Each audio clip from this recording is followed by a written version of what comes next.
Hi, I'm Dan Pena, and I'm sitting in my home here in Asia, a place that will stay undisclosed for my own privacy, to announce the first real new product, QLA product, that we've had since the 90s. It's structured around the Quantum Leap action plan, and it has 8 role plays and 12 hours of audio with slides attached. I'm pretty excited about it. As excited as I can do after being in business 40 years and after coaching almost 20 years. It was taped at Guthrie Castle, the last Guthrie Castle seminar, and it has a lot of interaction. It has some very, very good role playing. It has some not so good role playing, so you can see the difference. But more importantly, it shows the critique.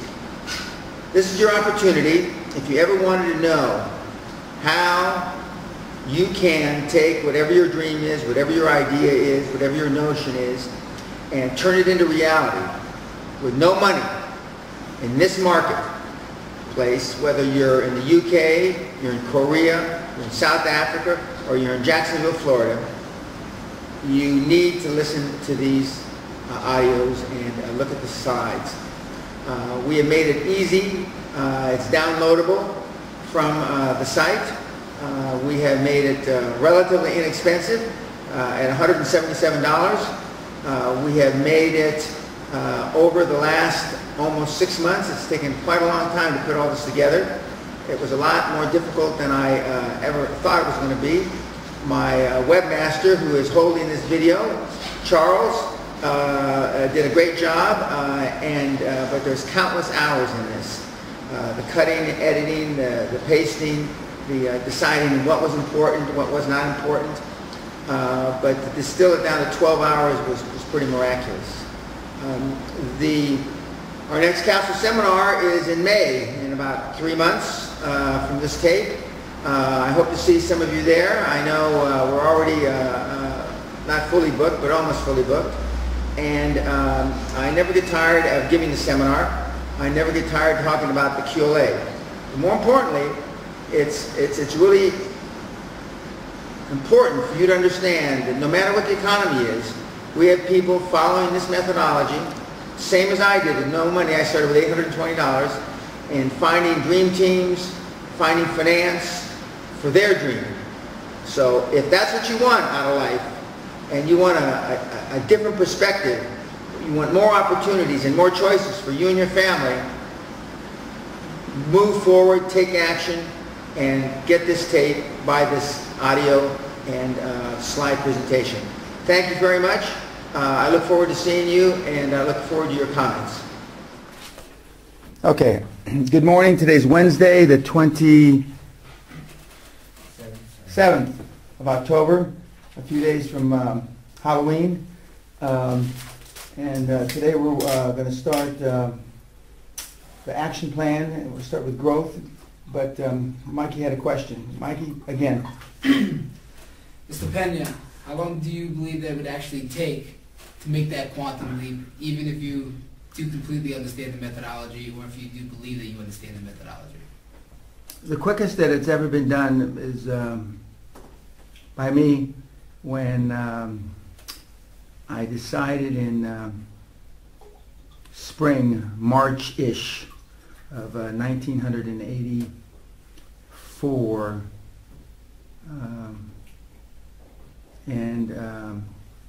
I saw an opportunity in the UK. I came back to the US and I bought assets, and I took them public in August of '84. So that's April, May, June, July, August, 5 months. And I made about 50 million, more or less, pounds, not dollars. Is that with Great Western? Yeah. Okay. And Lucinda did it in about 7 or 8 months, depending on when you say she started. Or if you go back to March of 1983, when I was running down Torrance Boulevard with my wife at the time, and I turned to her and I said, "Gee, honey, I think I want to, let's buy a castle on an island." She says, of course, dear. And so from March to, so then that's about 12 and 5, 4, 16, 17 months.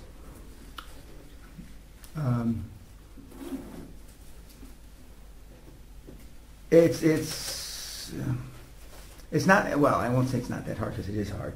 But I mean, if you don't think about anything else, and you don't hang out, and you don't fuck around, and you don't listen to your parents, and you don't listen to your friends, and you don't listen to your brother, and I mean, and that's all you do, and you just run around like if you had a heart on and want to put it up somebody's ass for, you know, day after day, minute after minute, and you stay focused. But inevitably, it's very difficult to stay focused, now, especially now. All you guys are fucking twixing and jerking off and, you know, laptops, and I didn't have any of that. Didn't have any of that. So I didn't, you know. But, I mean, if you stay driven, you don't think about anything else, the most crucial thing is, you know, get a chairman and a dream team. Some people can do it in weeks, some people take a year. That's the truth. Some people do it in weeks, and some people take a year. Some people take a year to get a chairman. And, of course, are they asking 3 guys a day? No. They ask 1 or 2 and they feel bad and they got to go back to their house and their apartment and lick their wounds because the guy said, what the fuck? You? Forget about it! And then it takes you 3 months to recoup and you suck up your pantyhose, man up, nut up, and go out again.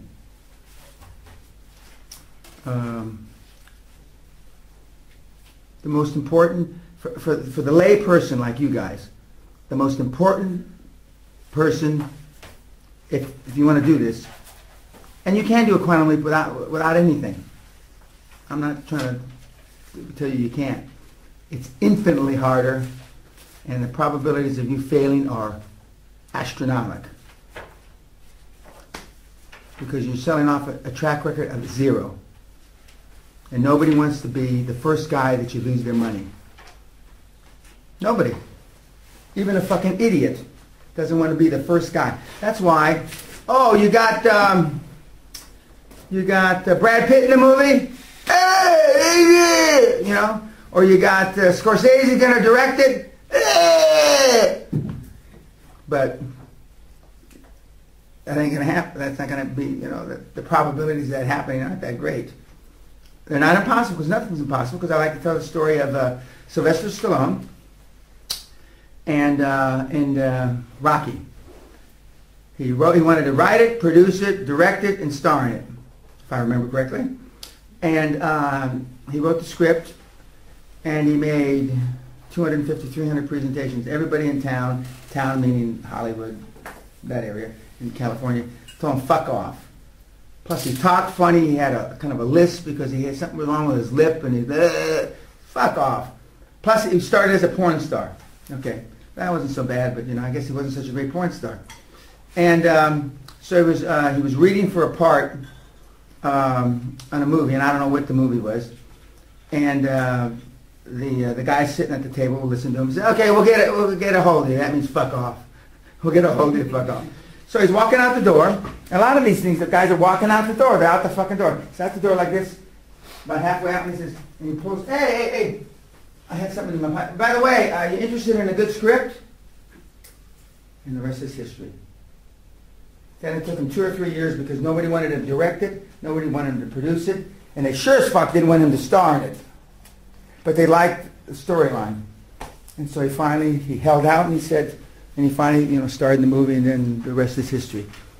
And, you know, he became a big star, and he made a bunch of Rockies and a bunch of Rambos and a bunch of other shit. Stories like that happen. What's his name? The guy that, Raiders of the Lost Ark. What's that guy? Harrison Ford. Harrison Ford, same deal. He's a carpenter on the set. And George Lucas, they liked him. He's a likable guy. Hey, would you like to read for a part? For Star Wars. And he says, yeah, I never did that before, but why not? That ain't going to happen to you, cunts. So don't be dreaming for that shit. That's not going to happen to you. But it does happen. It does happen. But in case that doesn't happen to you, this is what you can make work, QLA. QLA. So it can be done in a short period of time, but most people take a year or two, because the first most important thing is put the board together. Second most important thing, in my judgment, is your first acquisition, and then the rest is more or less history, because then you've got a track record. And on the board, the most important thing is to get a credible chairman that people you don't have to explain about. Another story, I used to be partners with a guy named Bob Anderson, who was the youngest secretary of the, this was the Navy, and he was the secretary of the Navy for FDR, Franklin Delano Roosevelt. And I was sitting with him, and he's the one that had, the reason I say I started the company with $820, because he put up $180. But I had bought him out about after 6 months or 8 months, because he was older and he didn't want to be involved. And I'm at his house in Dallas, and a very famous guy, and had made a lot of money. And he said, and we were talking about getting somebody in for a joint venture partner. And he said, you got to explain about him. We don't want him. I said, what do you mean, sir? You got to explain about him. He said, well, let me tell you a little story. All these guys tell stories. Let me tell you a little story. Many years ago, bless you, many years ago, my son, he wanted to be a minister. And he is a minister, Baptist minister now. But he said he had a chance of going to Hardin Simmons College, which is a fine Bible college in Texas, or Harvard. And his father tells him, Hardin Simmons, it's a fine school, and he could live at home. This guy wanted to live at home and go to school. Okay, you can tell what kind of guy he was. He wanted to live at home, and so he could do Bible study more often. And he said, son, you don't want to go to Hardin Simmons fine school because you got to explain about it. You don't have to explain about Harvard. And that's why you want a chairman that you don't have to explain about. You want him to be able to, fly in on his cape. And that's what this is all about. I bought my first one, first board. If you can buy a board, all the more easy. But I don't see any of you buying any boards. Okay. Any questions from last night or anything that we've covered so far?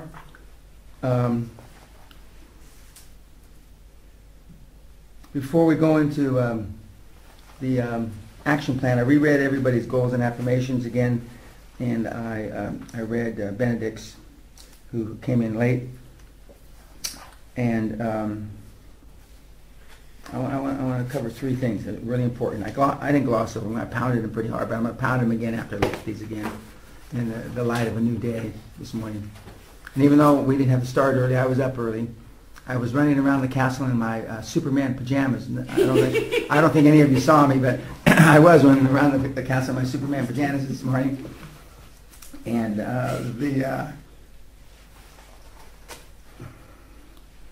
I poked fun at it, but I want to say this in seriousness.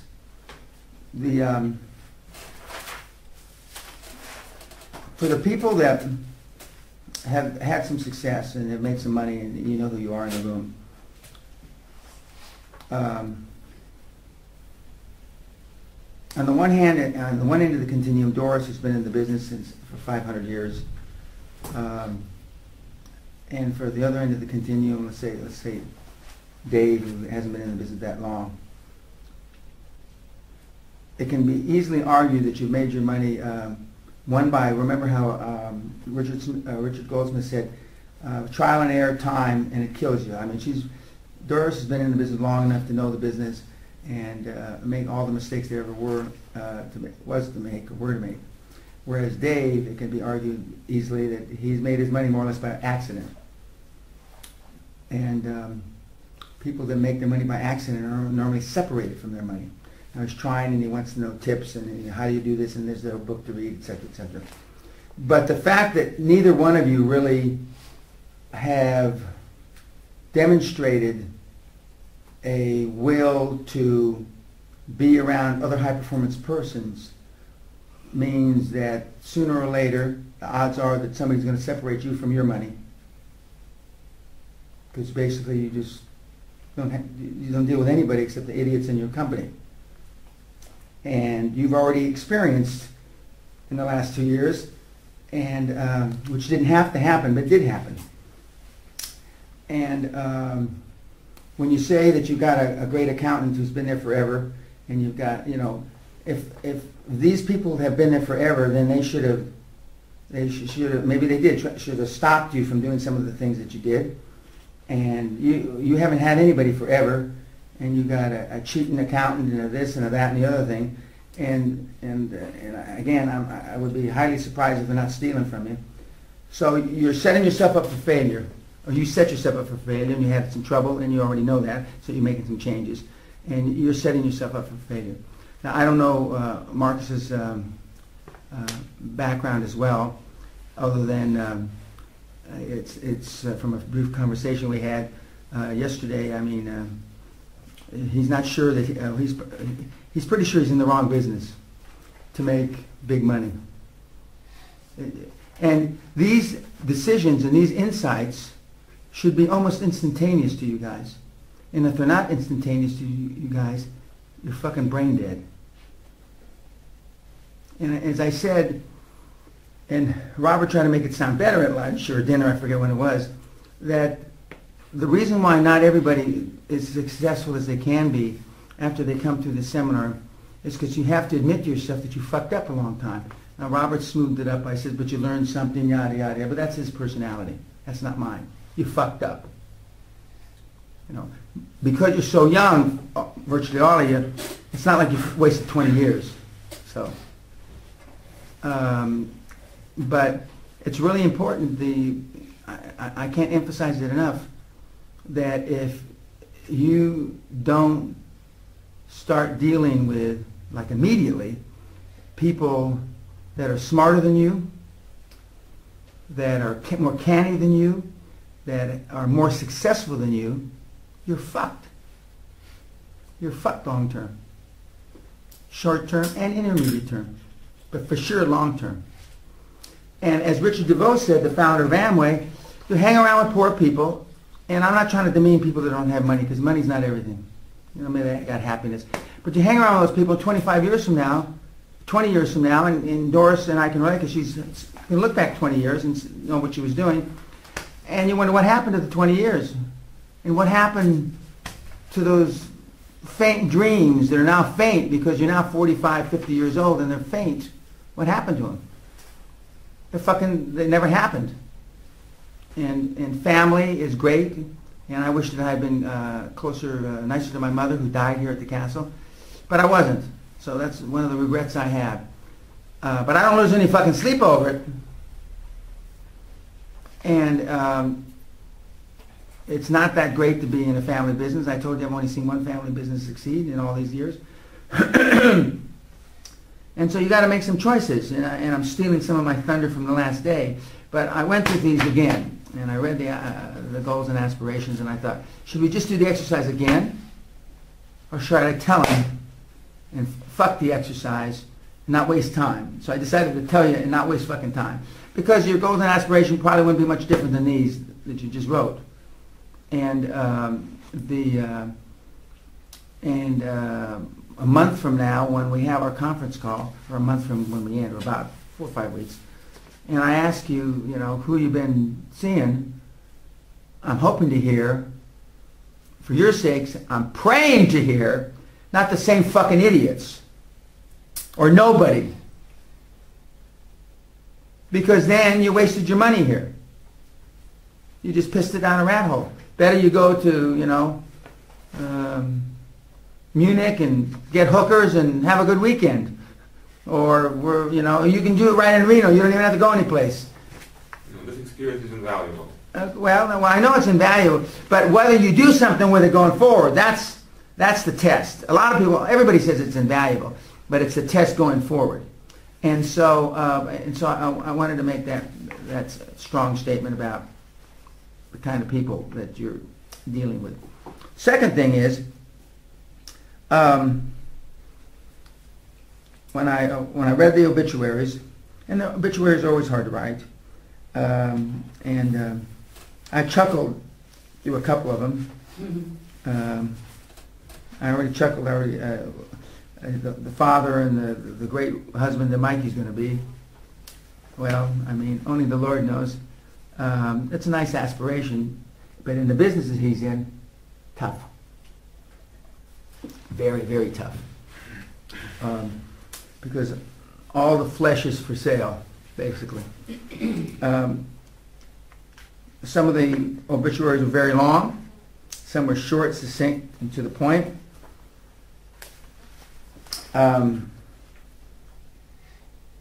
But when I wrote my own obituary, I wrote about stuff that you guys didn't write about. And I've been I asked Sally about that this morning. And I'm trying to think why, other than I'm a lot more experienced than you. And I've written some other people's obituaries, but I didn't write about things that I wasn't. I wrote about things that I've done and expect to expand upon in the years that I've got left. And perhaps it's because you haven't done much. I mean, you know, for those of you that said you want to be like Doris, a great mom and a great this and a great that. Well, she's already a mom and a grandma, you know. So I would, you know, in a month from now, I'm going to tell you that you should write another obituary. And then at the end of a year, after we've had 10, 12 conference calls, I'll tell you to write another obituary.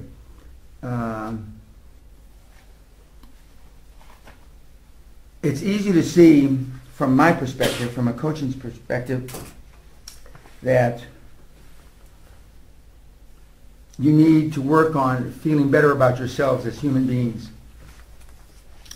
And that's all self-esteem, self-worth, all the things that I've pounded the last couple of days. Some people talk about having a lot of self-worth and self-esteem like Mikey, but he has less than he talks about. But that's his style, that's his bravado, and that's okay. But you need to work on feeling good about yourself. And the only way you feel good about yourself, in my judgment, is to do positive things, not for your psyche, but positive things in life. You know, go out, and if you buy a company, or when you buy a company, you'll feel so good about yourself, you won't know whether to shit or go blind. Mm-hmm. First acquisition is better than any sex I ever had. I mean, it just, and the 1,000th acquisition was better than the first. Because you're fighting the world. Now you're not fighting anybody. You're fighting some little Rufus Doofuses in Reno, or in Tokyo, or wherever the fuck you are. And you're not really competing against anybody but yourself. Now that's great to compete against yourself because you'll almost always win. But when you come up a heads up against somebody like me, or not even somebody like me, the heads up against Robert, Benjamin, or Marcus against Dave, or Dave against Doris, and the person, or the persons, or the group, or the company, or the limited liability company has had success when you overcome all the pitfalls, all the downfalls. I mean, it's the best thing for your self-esteem ever. And that's why I say you go out and be successful, or get on the road to success, and your self-esteem grows and you feel good, as opposed to most of the other guys say, I'll make you feel good, and you go out and be successful. So we will talk some more when we're doing our interviewing process, and we're giving presentations. And Dave will give a presentation to Mikey, or Mikey to Marcus, or whatever. It's important to realize, or to know, this is the first stepping stone. Now, Dave's already given some presentations without that much success, which isn't the end of the world. It's just beginning. and I know Benjamin and Benedict have given some presentations, and I'm sure Doris has as well. But take the presentations, the communication skills that you need to build to make QLA come to fruition, as Mikey asked at the beginning of the session, are critical.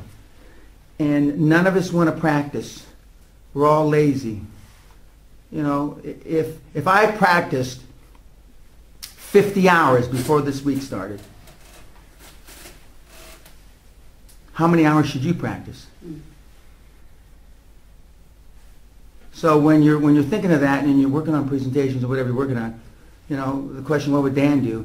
If Dan does an hour for hour, if I'm going to go make a presentation to a financial institution and I expect it to be 45 minutes, I practice 3 hours. And I already know I'm 10 times smarter than anybody in the room. I'm 10 times more experienced than anybody in the room. And I'm 10 times more intimidating than anybody in the room. And if I practice 3 to 1, and you can't intimidate anybody, you're not smart, you're the dumbest guy in the room, and you've got no experience, how much, you know, I'm asking you, I'm not telling you, how much should you practice? It's like a world-class athlete. They train 12, 14 years for 3 minutes in the Olympics, or 5 minutes in the Olympics, or 10 seconds in the Olympics. Okay, and the last thing, let's see.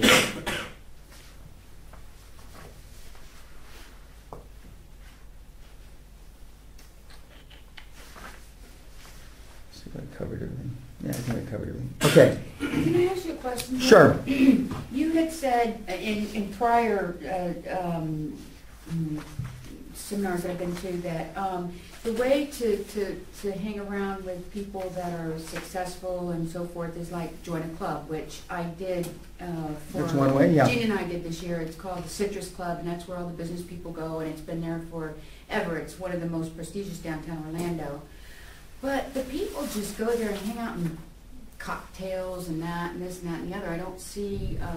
Well, okay, that's a good point. Even though I didn't do it this way, the Rotary Club, the Kiwanis Club, but if you join a club like that, you want to get on the committees. You want to get on the finance committee. They're free jobs, though. It takes Huh? time. I know. Well, you know, you want to get on the finance committee. You want to get on the communications committee. You want to get on whatever the committees are. Rotary Club, I'm sorry? Rotary is probably, I don't know if it's better than Kiwanis, but it's the one that has, you know, a lot of people. And you want to be an officer in the Rotary Club. You want to be, you know, the treasurer or the vice president of whatever the titles are. And then they give you a job, and it normally lasts 1 or 2 years, and then they turn it over to somebody else.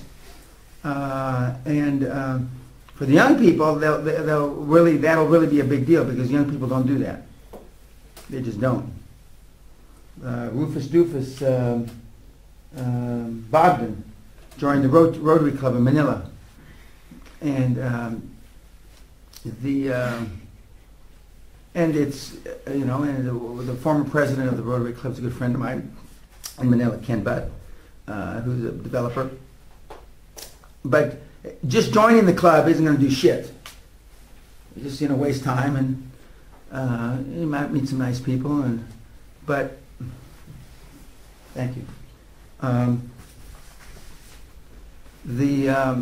But become an officer, or they may have a special project, you know, raising money for orphans, or, you know, rape victims, or whatever, and you will get the responsibilities, and you'll learn about other things. Plus, other people that are substantial people say, "Oh, Doris, you know, came out here, and you know," and you'll get opportunities. Somebody may call you on New Year's Eve and say, "Hey, you want to buy this company for less money that's in the bank? You got cash?" And then, "Oh yeah, I can handle that." But it's certainly not going to be what you're doing now. And somebody may say, "Marcus, you know," I wish I could say it in German so I could sound like Hitler or something, but I can't. You know, bright young kid, you know, Let's give them a shot. Let's see, how would you like to do this? And how would you like to be a junior partner in this or whatever? Because I wasn't the I really was the brightest young kid around when I was a kid, but then nobody knew that other than me, And so, they gave me these shots and I jumped on them. I didn't hesitate. Well, let me think about it. Absolutely. Okay, what's that? What's my first? And when they do that, what's my first action item? Not I'm going to email you. I'm going to fuck your. What's my first action item? How can I help now? And then they'll say, yeah, Dick, he was, he came right out, and he wants help. And that's what they're looking for. That's what all these guys are looking for. When Fidel Vargas was here, when he was the youngest mayor in the United States, he was on the 50 or 100 most likely guys to succeed in America under 30. And he went to the White House, and the president asked him and 2 or 3 other guys what they thought. This was Clinton in those days. And now he manages $1 billion.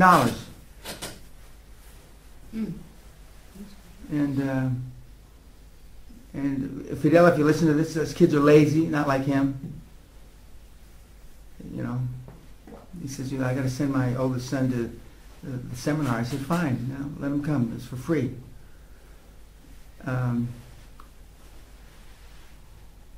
But that is one way. Now, if you're a world-class athlete and you're a great tennis player, you meet really great people. But I don't see any world-class athletes in the room. So the easiest way is what I call social club.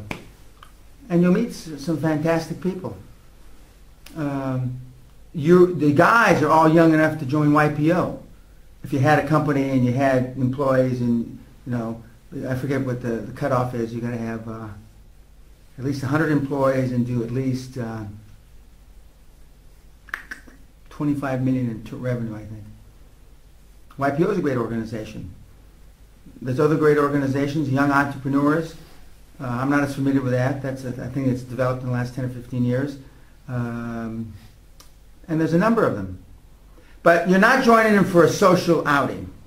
That's important to know. You're there to make contacts and to a great degree influence people. Influence people that you're a young, bright, or not so young, bright person that they should take notice of. Any other questions? Okay. We're going to talk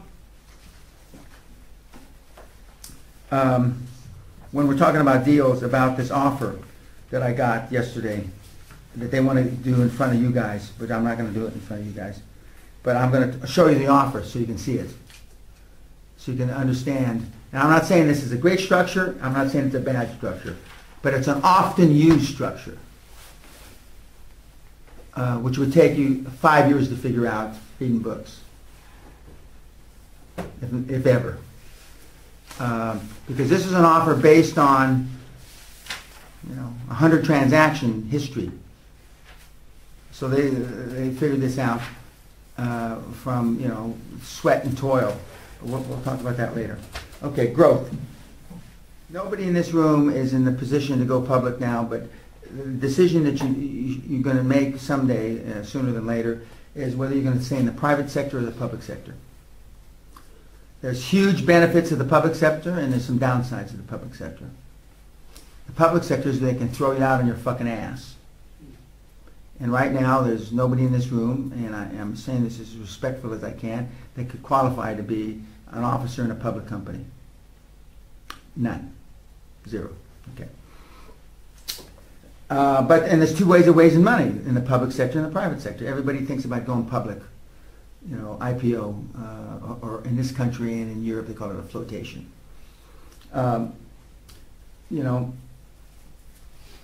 How going to public is really not material to this seminar. The question is it viable for you? at this stage of your businesses, the answer is no. Okay. In 3 to 5 years, the answer may be yes. But there is a huge fiduciary responsibility when you take money in the public sector.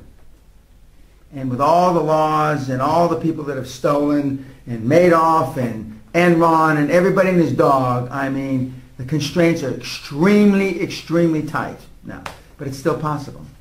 But there's also a fiduciary responsibility on you if you do a little deal and you take money from in the private sector. I mean, the laws are very stringent. Even in Nevada, you just can't take their money. I mean, you know, there's consequences. And so when I hear people flap their mouth about we're going to go public, and you know, especially if they're young, I realize they haven't really thought it through and they really don't know. And again, on your board, you'll have a guy that has either served on a public company or advised a public company, and you don't have to, you know, you don't have to know all the T's to cross and the I's to dot. Private placements are, let's say that, no, let's say it's a better example. Dave wants to expand his business to wherever, some other state. He doesn't want to use his own cash, other than to set up a LLC, limited liability company or something. And so he decides that based on his track record of 5 or 6 years, whatever it is, he's going to put up a portion of the money, and he's going to raise, he's going to put up $1 million of his own money, and he's going to raise $4 million in what's called a private placement. Private placement is an investment memorandum, you know, 50 pages or whatever. 20 pages say that if you put money in this, you're going to lose it. It's too risky, etc., because that's what the laws are now. That explains what the track record is, who are the people that are involved in the company, who's the chairman, who's Dave, who's this, etc., etc. And then you take money in, and you, under certain terms and guidelines, we're going to pay you 8% or 12% a year, either in a preferred return, meaning that you get the money before I do, or before Dave does in this case, or it's going to be a straight return, everybody gets the same amount, or it's not even a return on your money year by year or quarter by quarter. It's when we sell the deal, we split the money up, 60% for Dave and 40% for the investors, or 60% for the investors and 40% for Dave.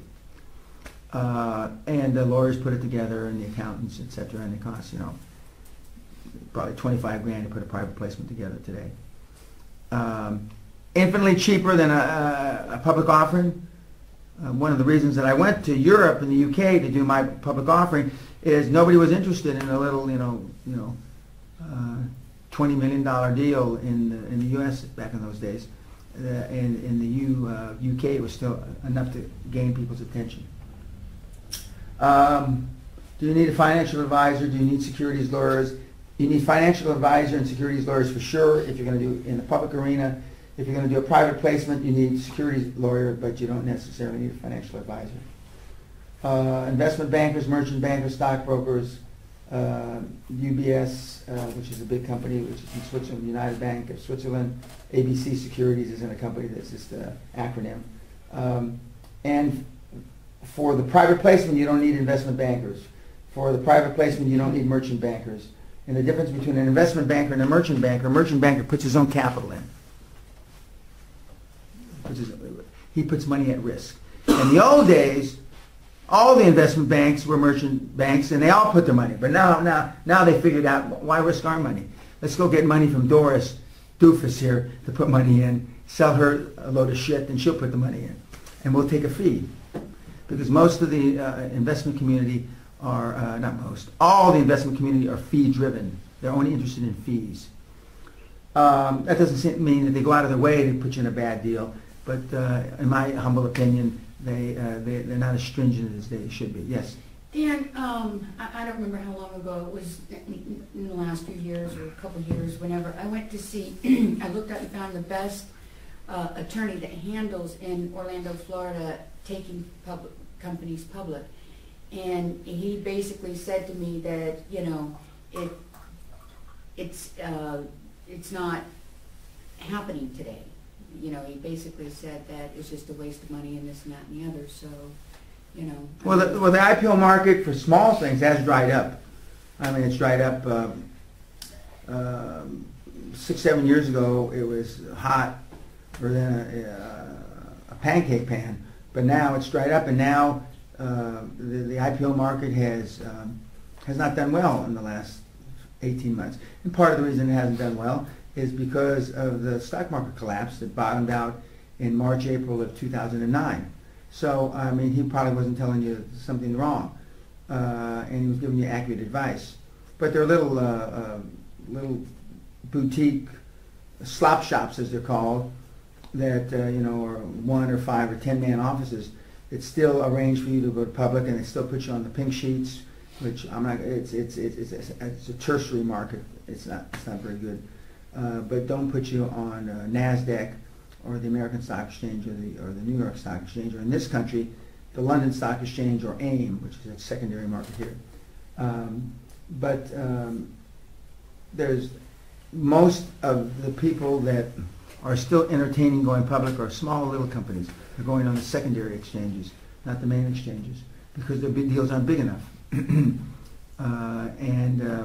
There's more scrutiny on the bigger exchanges. To go on the pink sheets and some of the other lesser exchanges, there's not as much scrutiny. They don't allow fraud. Knowingly they don't allow fraud, but they certainly, they're not as strict as the London Stock Exchange or the New York Stock Exchange. And there's foreign exchanges, as I alluded to. I mean, I went public in Amsterdam. I looked at going public in Hong Kong years ago, and there are exchanges virtually not in every country, but almost every country. And in the third world countries, the requirements are less. To go public in the Manila Stock Exchange doesn't take too much. You know, some of the major exchanges, you have to have 3 years audited records. You have to be in business 3 years. Some you have to be in business 5 years, and you have to have earnings growing like what I call the hockey stick, like this. And you have no lawsuits, no problems. Everybody's got to be clean as a whistle. That's part of the company, but it's possible. But at your stage, I mean, I'm just giving you this as an overview, so you know that there's other ways to promote your growth. And who do you get to invest in these deals?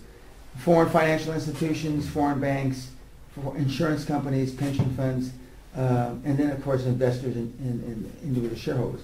But most people don't realize that the biggest source of money are insurance companies. Insurance companies own all the big banks. And like I told Bro Crump many years ago, when she went down and sucked $55 million out of a big insurance company in Jacksonville, Florida, insurance companies control most of the wealth in the world, not banks. Banks are owned by insurance companies. And yeah. Regarding those insurance companies, are there certain requirements regarding, for example, some of these insurance companies, correct me if I'm wrong, can only invest in NASDAQ or MX or NYSE? Well, most insurance companies, not all, have a small investment arm where you can put money in private placements. Now insurance companies even hedge commodities, and they do all kind of crazy things with their money, which I wouldn't do, but they do. And why do big investment institutions and financial institutions now stray from gilt-edged quality big companies? Because they've got so much money and they got no place to put it. So now they're looking for, now they invest in index funds and future funds and all this stuff that they never did before, because they accumulate cash, so much cash. I mean, insurance companies invest in movies now. I mean, because they take a small part of their portfolio that's associated to higher risk, and they make all kinds of crazy investments. So they do private play? Yeah, yes they do.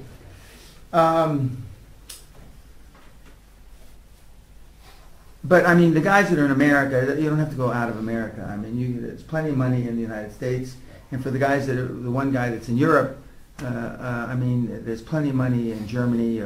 I'm not as familiar with Austria. I don't really know, but I would assume they have investment funds just like they do in Germany. You just go across the border then, I mean, you go into Germany. I mean, you could raise all the money you want just in München. You don't have to go anyplace, because and that's I used to do that. It used to be part of our investment territory, and we had shareholders in Munich and in Frankfurt at that time.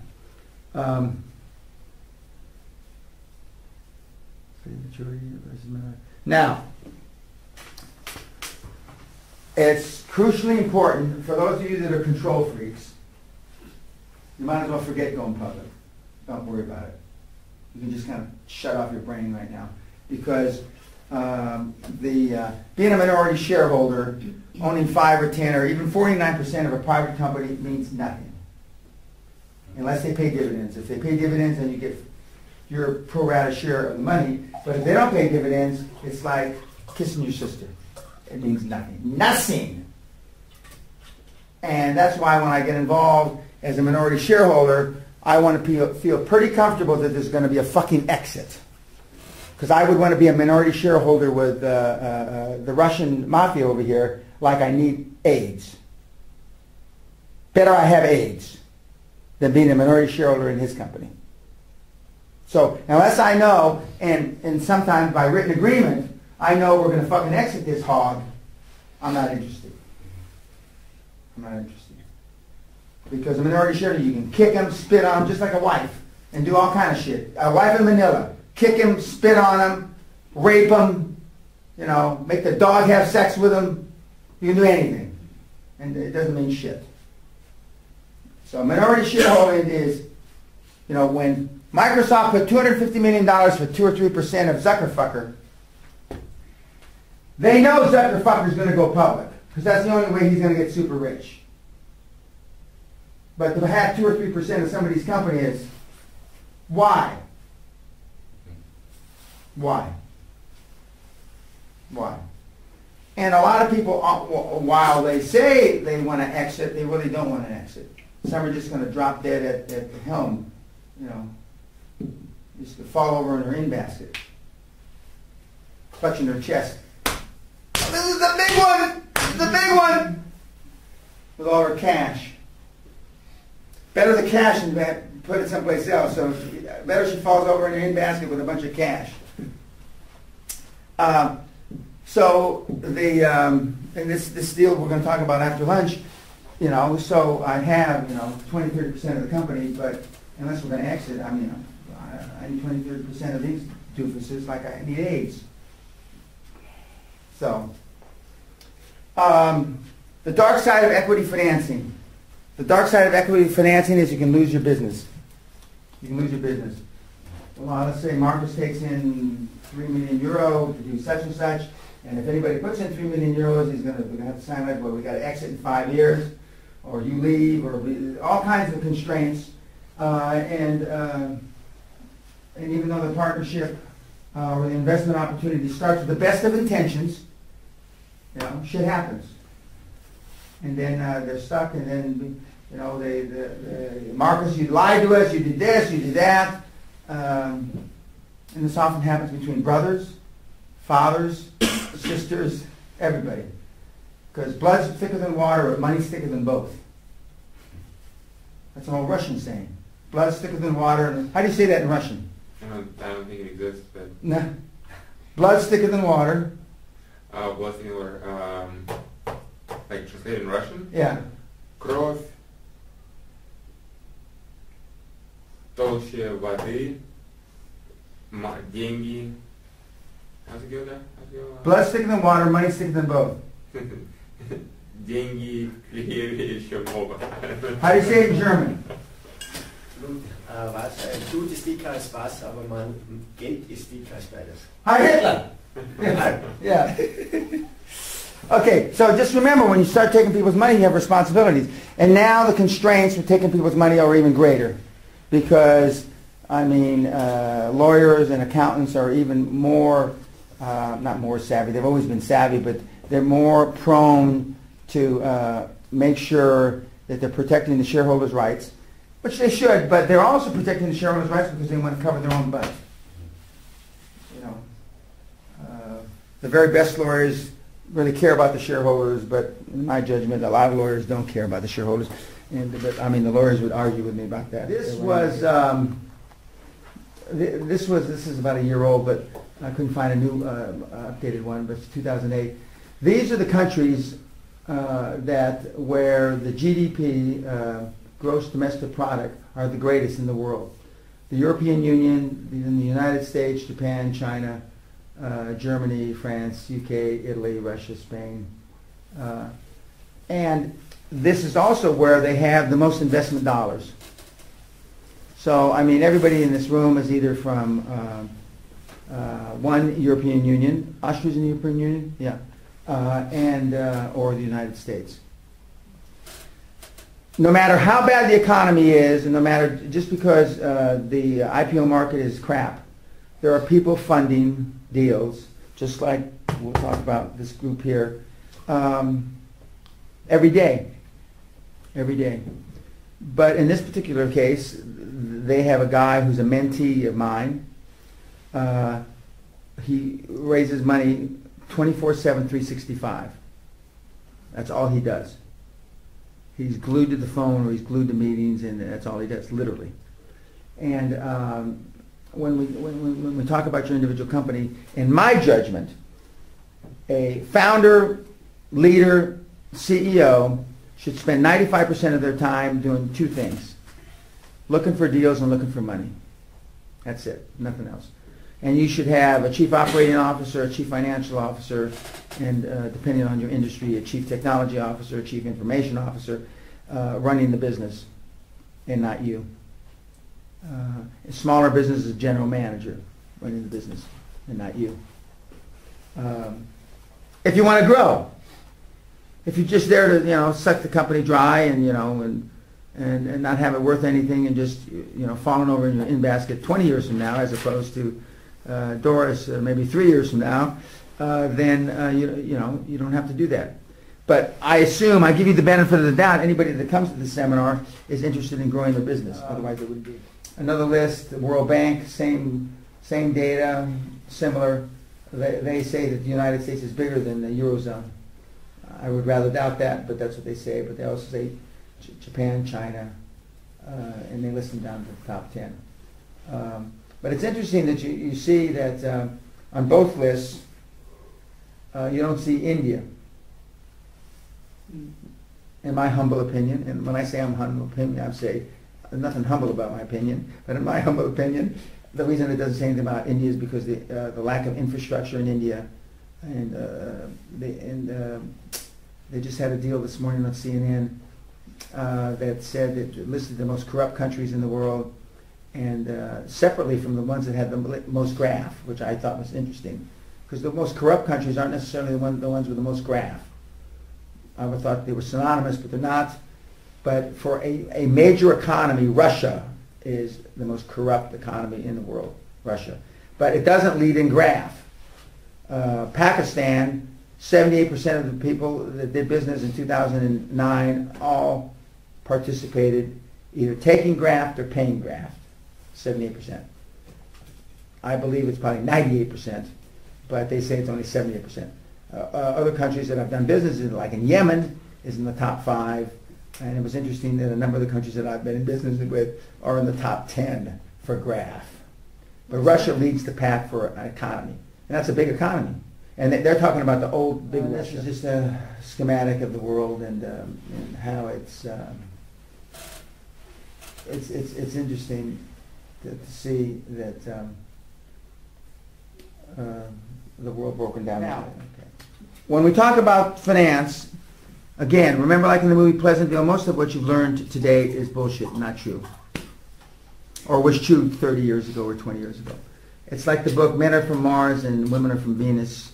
It's just, it's not true, because times have changed, and the ability to get money is, while it's harder today, it's not impossible. And again, I use Robert, that knows Marcus, as an example. When he left here in April, he had been told, and he was doing smaller deals, still good-sized deals, and then when he went out there and he looked for larger amounts of money, the first thing he had to do is he had to realize that he had outgrown his banks. And I still remember Burl Crump told me a few years ago, proudly, the Royal Bank of Canada has never turned me down for a loan. And I jumped up screaming, "Are you fucking kidding me? Why are you proud of that, Burl? You obviously aren't asking for enough fucking money." Jesus. You're one of my superstars. Don't tell me that. You break my heart. And so then she immediately went back and punched her bank guy in the face and started asking for more money. And and all of us, and I don't mean this in an illegal or immoral way, but if you think you need $3 million, you ask for 7. If you think you need 70, you ask for 200. And you let them whittle you down to 110. In reality, you only needed 40. And when we get to that, and I always ask for, and I'm not lying about it, we need additional money for working capital. Working capital. And they all understand that. Plus, the banks get fees on the amount of money they put out. So they would rather give you $200 million at a point and a quarter than $70 million at a point and a quarter. And because, but the information that you've heard is not right. It's conventional wisdom, like we talked about. And conventional wisdom is not wisdom, it's just conventional. Like you asked about the frogs, or somebody asked me about the frogs. Why I have so many, oh no, that was one of my assistants anyway. The reason I have so many frogs in my office and in my homes is because I want constant reminder, and I have flag, I used to just wear frog ties. I want constant reminder, never underestimate or never forget, you got to kiss a lot of frogs to find a prince. You got to turn over a lot of rocks, you got to look at a lot of deals to find the right one. And not that I get dejected when I'm turned down, but I certainly make a scene when I'm turned down. You've got a responsibility to the shareholders. How can you possibly? I want to talk to the senior credit officer. I want another review. And when we talk about that tomorrow, that's why you got to have the right people that you're pitching. Not the wrong people, the right people.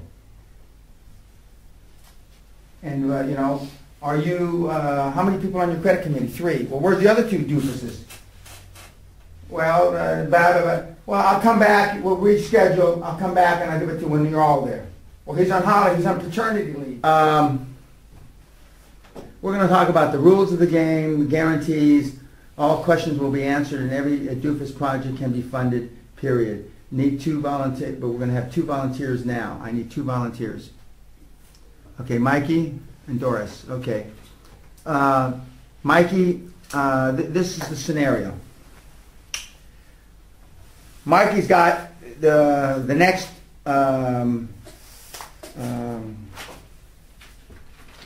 Rambo or the next Braveheart or the next whatever. He's going to try to get bank financing, which is difficult to get, although banks do have arms to finance for movies now, a movie project. Or better yet, he's got a portfolio of these kind of companies, and he wants to start, like we discussed last night, a soup to nuts, where you take them all in, and you take them from the womb to the tomb. Okay. Doris is an experienced entertainment lender who has heard the bullshit from the Mikeys before. Okay, and the economy is just starting to turn, and Mikey has come to wherever it is to talk to her. Before he came to see her, he sent her his executive summary, and he sent her the 4 or 5 resumes of his dream team. The chairman, an accountant, a lawyer, but he's a startup. He doesn't have a track record, but these other guys have track records in and around the entertainment industry. So he wants some seed capital to get to the next step. He spent the last 6 months putting his dream team together. He's represented by PwC, PricewaterhouseCoopers, and he's represented by law firm, I don't know any entertainment lawyers, an entertainment lawyer, wherever they are. Okay, entertainment lawyer.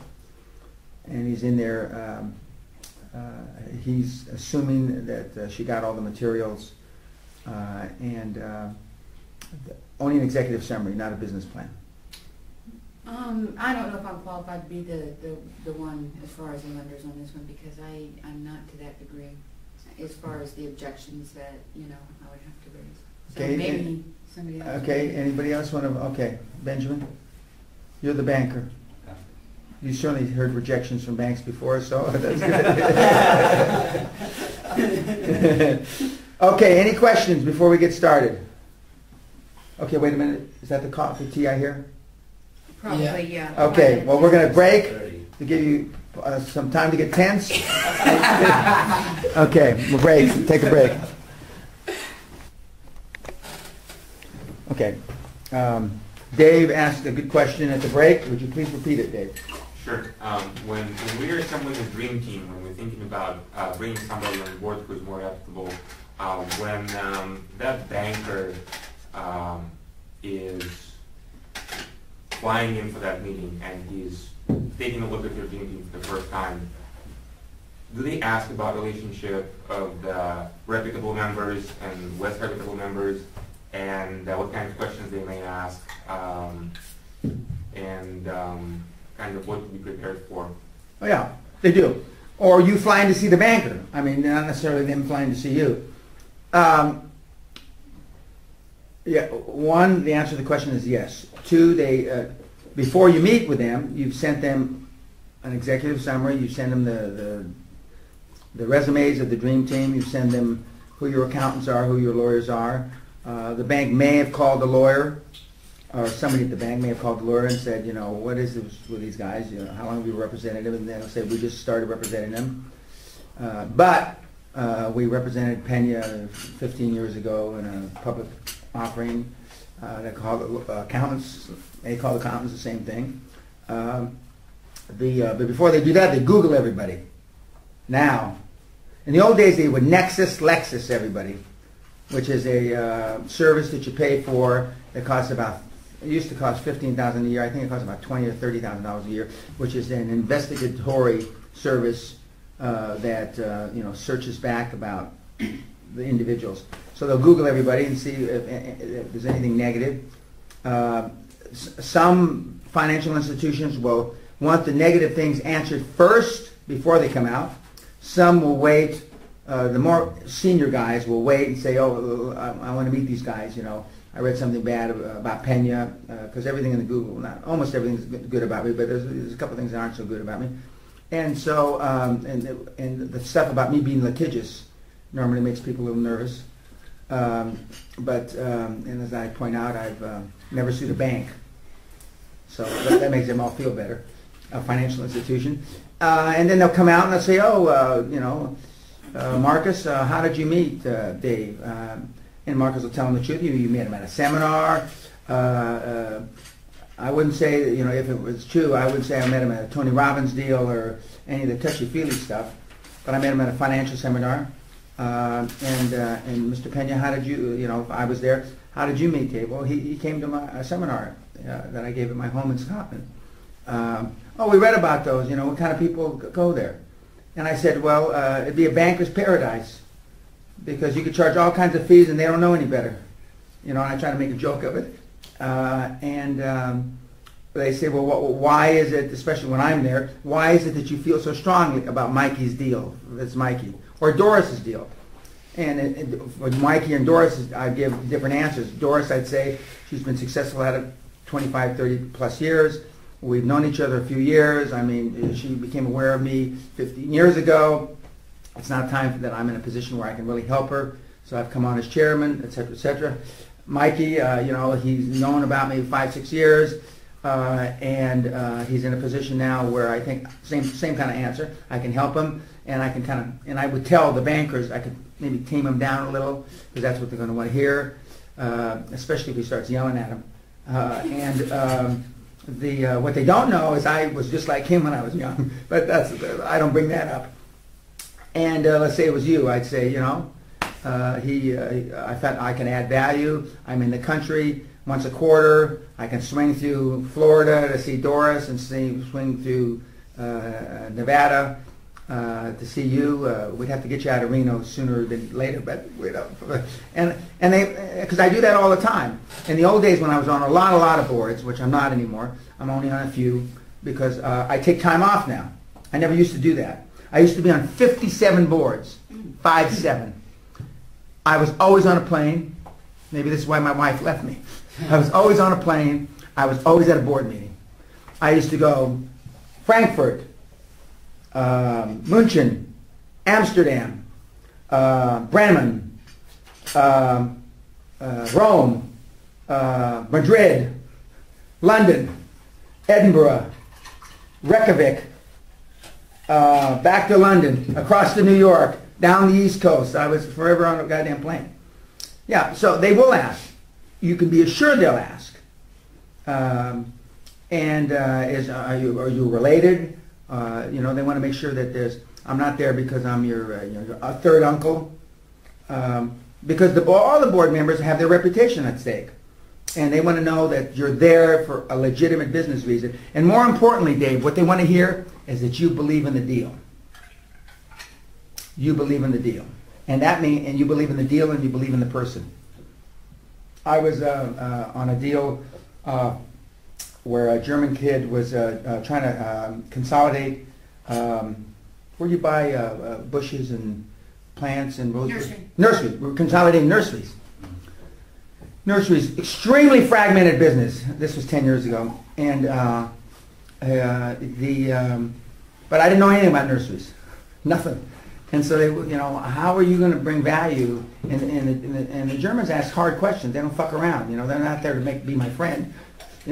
How are you going to bring value to a nursery? And I said, well, the management skills to manage a chain of nurseries is no different than a chain of nursing homes, or a change of restaurants, which is true, it isn't. Now, whether we're buying good bushes or bad bushes, I didn't have a clue. And just the same as when I was in the making the platter deals for wood. Can't even think what they're called now. The thing that I used to make pallets. I didn't know anything about that either. But I knew the management. The management of the company was all fucked up. They didn't have any numbers. They didn't have any of this.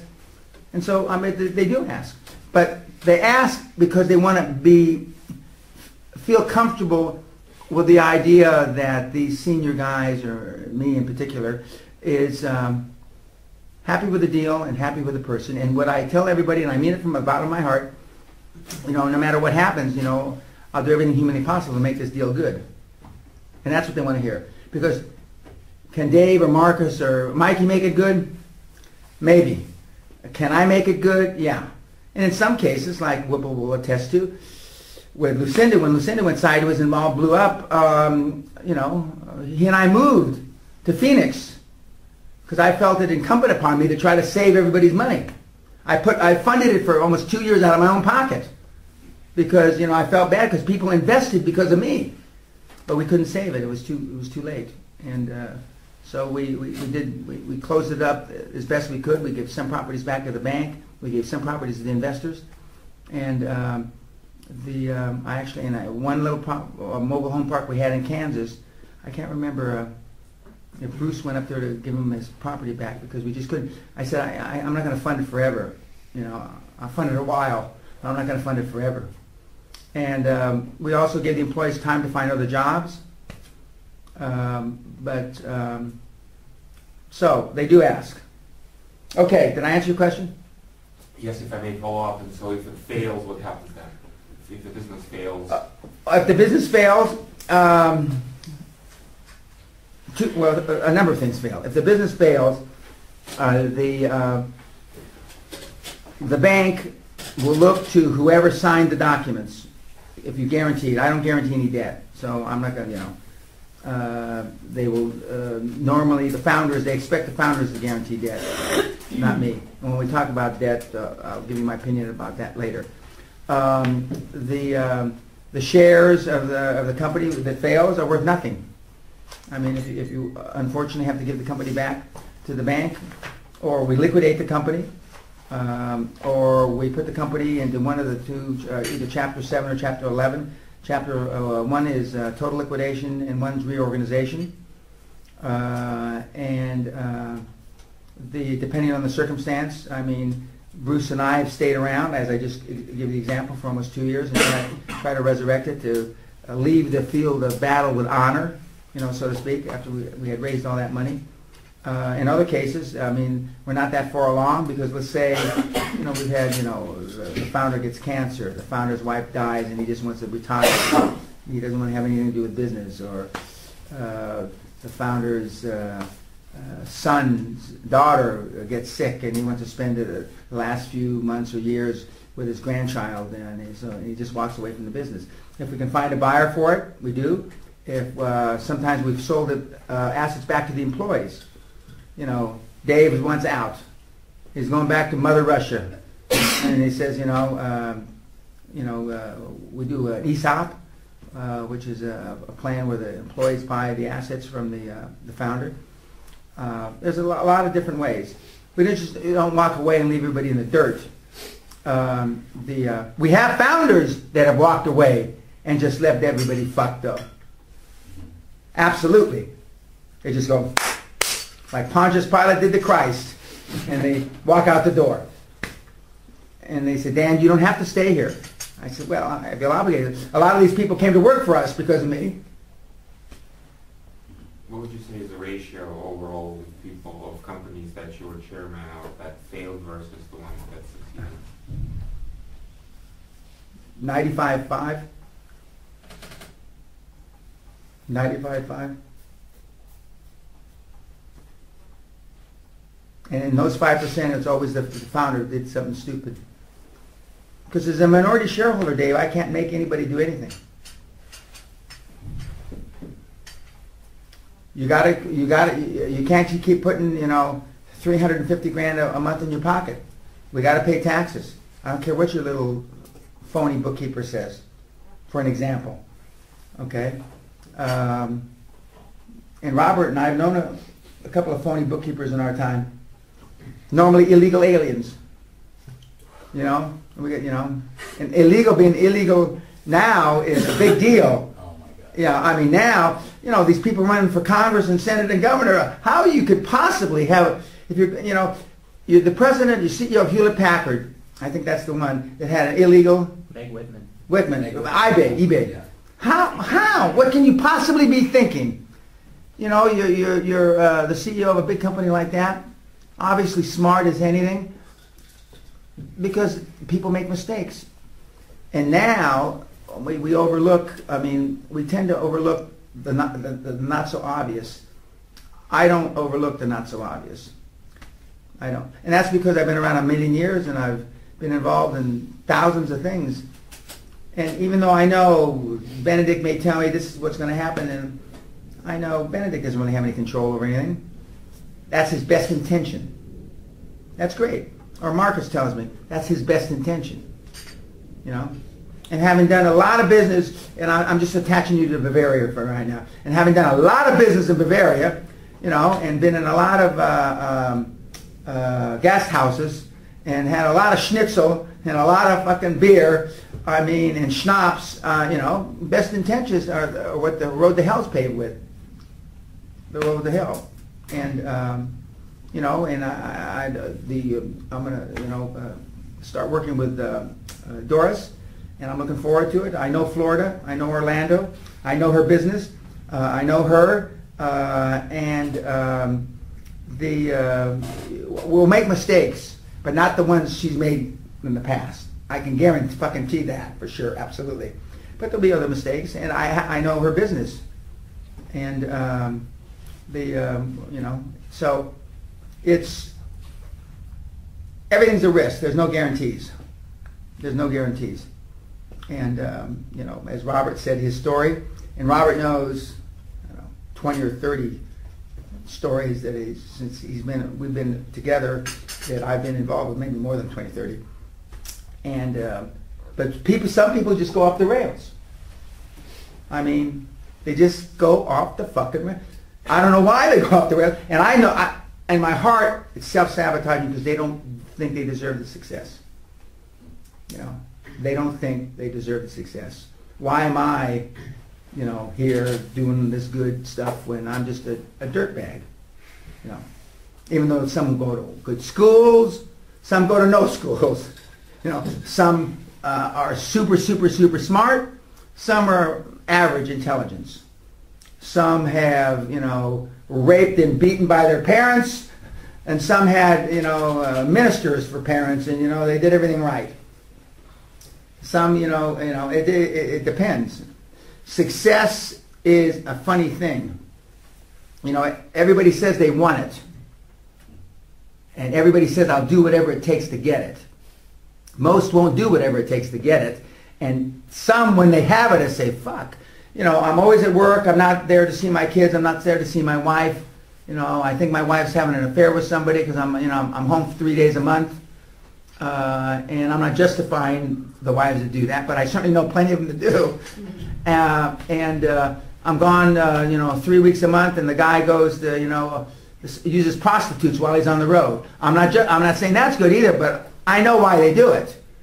And I drink too much on the road, and there's all kinds of factors that that blend in. When you meet Bruce later today, he's a different personality than I am. He's Mr. Clean. I certainly don't purport to be any Mr. Clean, and I'm certainly not without sin.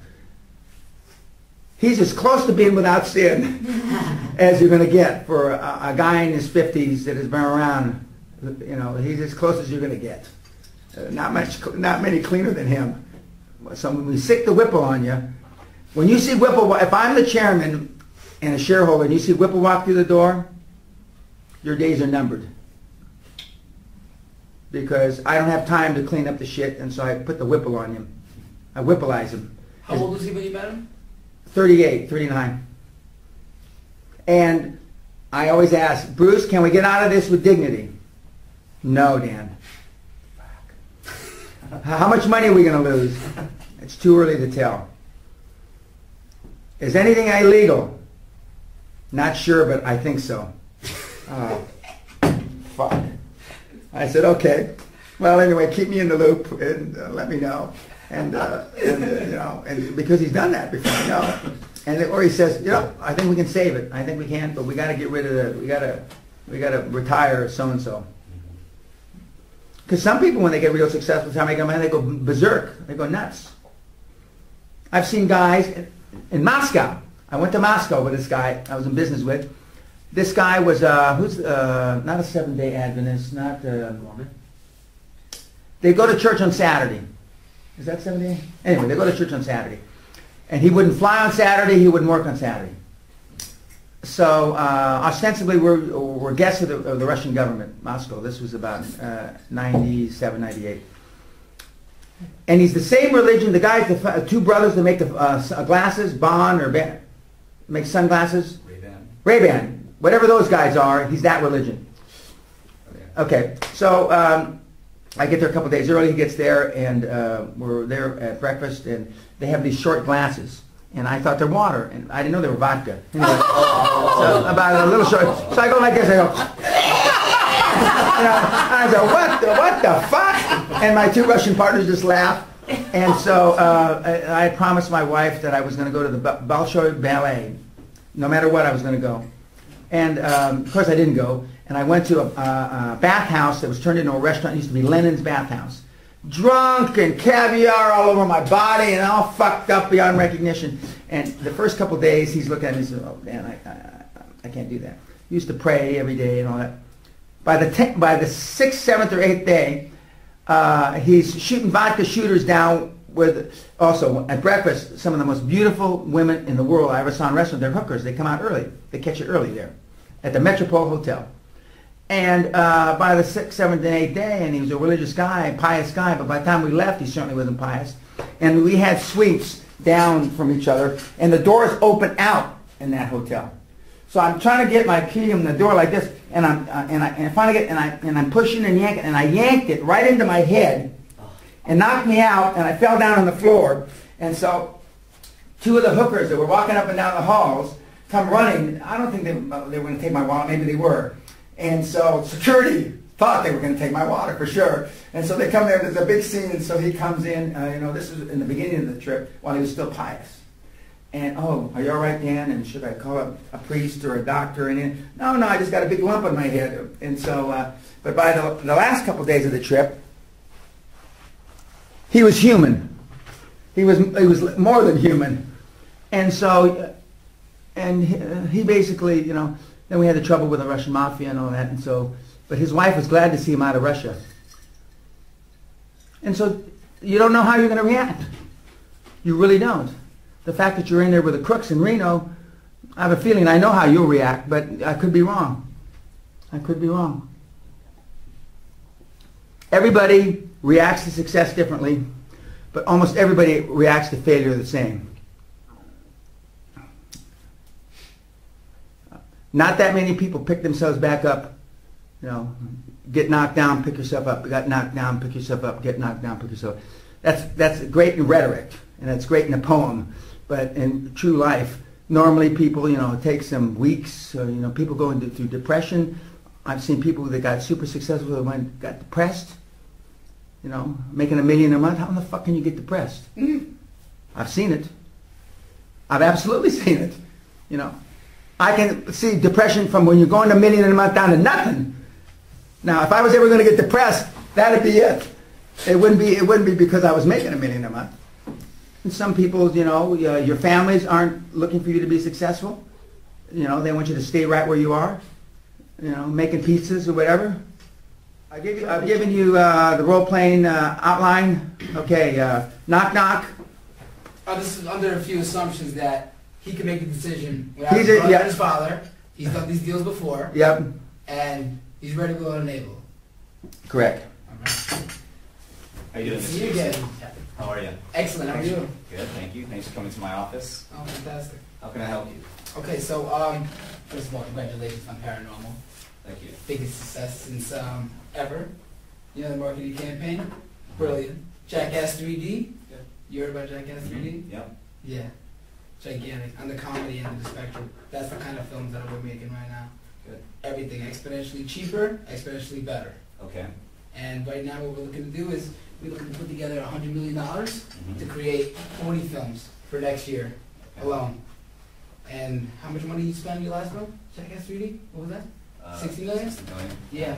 We're only looking for 100 for 40 million. Okay. So that's something that you're interested in? Possibly, yes. I'd like to see how we can help you. Give me the money. Tell me more about your business model. Well, the business model is we're not looking to make money. We're looking to get rich. Okay. So much money you have to wait. You see a picture of your kid right there and you're holding on your hip? Mm-hmm. Not only you're going to put him through college, but he's going to put his kid through college while he's holding him on his hip. Good, good. That's well, the kind we're, of I know that a lot of banks are in trouble, but we've got a lot of money. They're in trouble because they're not making deals with me. We're loaning, so we'd love to, see how we can work together. I saw those ads that you put all over on billboards all over the neighborhood. Okay. I know you're loaning. Yeah, we're loaning, and we'd love to get, help you grow in any way we can. Can you tell me a little bit about your management? Management? Yeah. Key players. Okay. Best of the best of all of Los Angeles. Attorneys, accountants, those are the guys I really don't care about. I got the filmmakers. I got all the vendor relationships. I have the cast and crew relationships, talent agents, managers, from Jim Belushi to freaking Brad Pitt to whoever the hell you think that you want to put in those films. Okay. Done and done. Can you tell me some of the, successes that some of these people have had? Who, Brad Pitt? Besides Brad Pitt, but Robert Rodriguez? The management team that you have in your company. Robert Rodriguez made a movie for $25,000 and put a return on investment of about $100 million on that film. So is he working under you? Doing it consistently. People in his team, yes, in his organization. Okay. We're all working very closely together. Okay. So what is the business relationship that you folks have? I call them, they come over now. Okay, so they're contractors? Mm-hmm. Everybody's an independent contractor. Okay, good. Where are some of the, are you guys incorporated already, or you have well, the actual organization is incorporated, yeah, but each project has its own structure. Okay. Let's say we have to make one film in Michigan. I gotta go over there for the 42%. Great. I get 42% just for being there. Okay. Brick and mortar. Okay. And then for the cast, let's say they pay for themselves. I go to France, I go to Tribeca, I go to Sundance, I pre-sell all these actors, and get another 40%. 18% gap, fill it in, couple dollars within the fund that we have, it's done. So let's say each film is a project, so each project is a Self-contained entity. Self-contained entity. Correct. Okay, good, good. And where are you incorporating these entities? Where? Right now? Well, I mean, that you are. Are they? The parent company? Yeah, sure. Delaware. Are you operating out of a single entity, and that those entities, each project you have has a sub-entity? Is that how it works, or how are you? I'm trying to understand. Well, the there's a structure. parent company, and then each one is a subsidiary of those companies. Okay. So there's a lot of backtracking, Okay. but they're all pretty much under one corporate umbrella. Okay. So, and you're the principal of this. Unless you guys would like to restructure it if you want to use the money. Well, we'll consider that. Are you the principal of this company? Dan Peña is. You have to call them. Okay. Okay. Good. He makes all the big money decisions. Okay. So is he on the board or? He's the chairman. He's the chairman. Okay. Very good. Very good. Can you tell me a little bit about Dan Pena? I don't know him. You don't know Dan Peña? No, I'm sorry. I don't. Well, ask your brother about him. I don't really want to call him. That's a good answer. Very, very personal relationship with them where he's eaten your brother's lunch a couple of times. So if you really want to give him a call and talk to him, you're more than happy to. I'll give you his direct number. Okay. Well, and you sent me his background info. Yeah, it was the one that was 105 pages Okay. that you didn't want to go through. Okay. Very good. Very good. All right. Well, tell me about some of the projections that you plan to make with this business. Projections.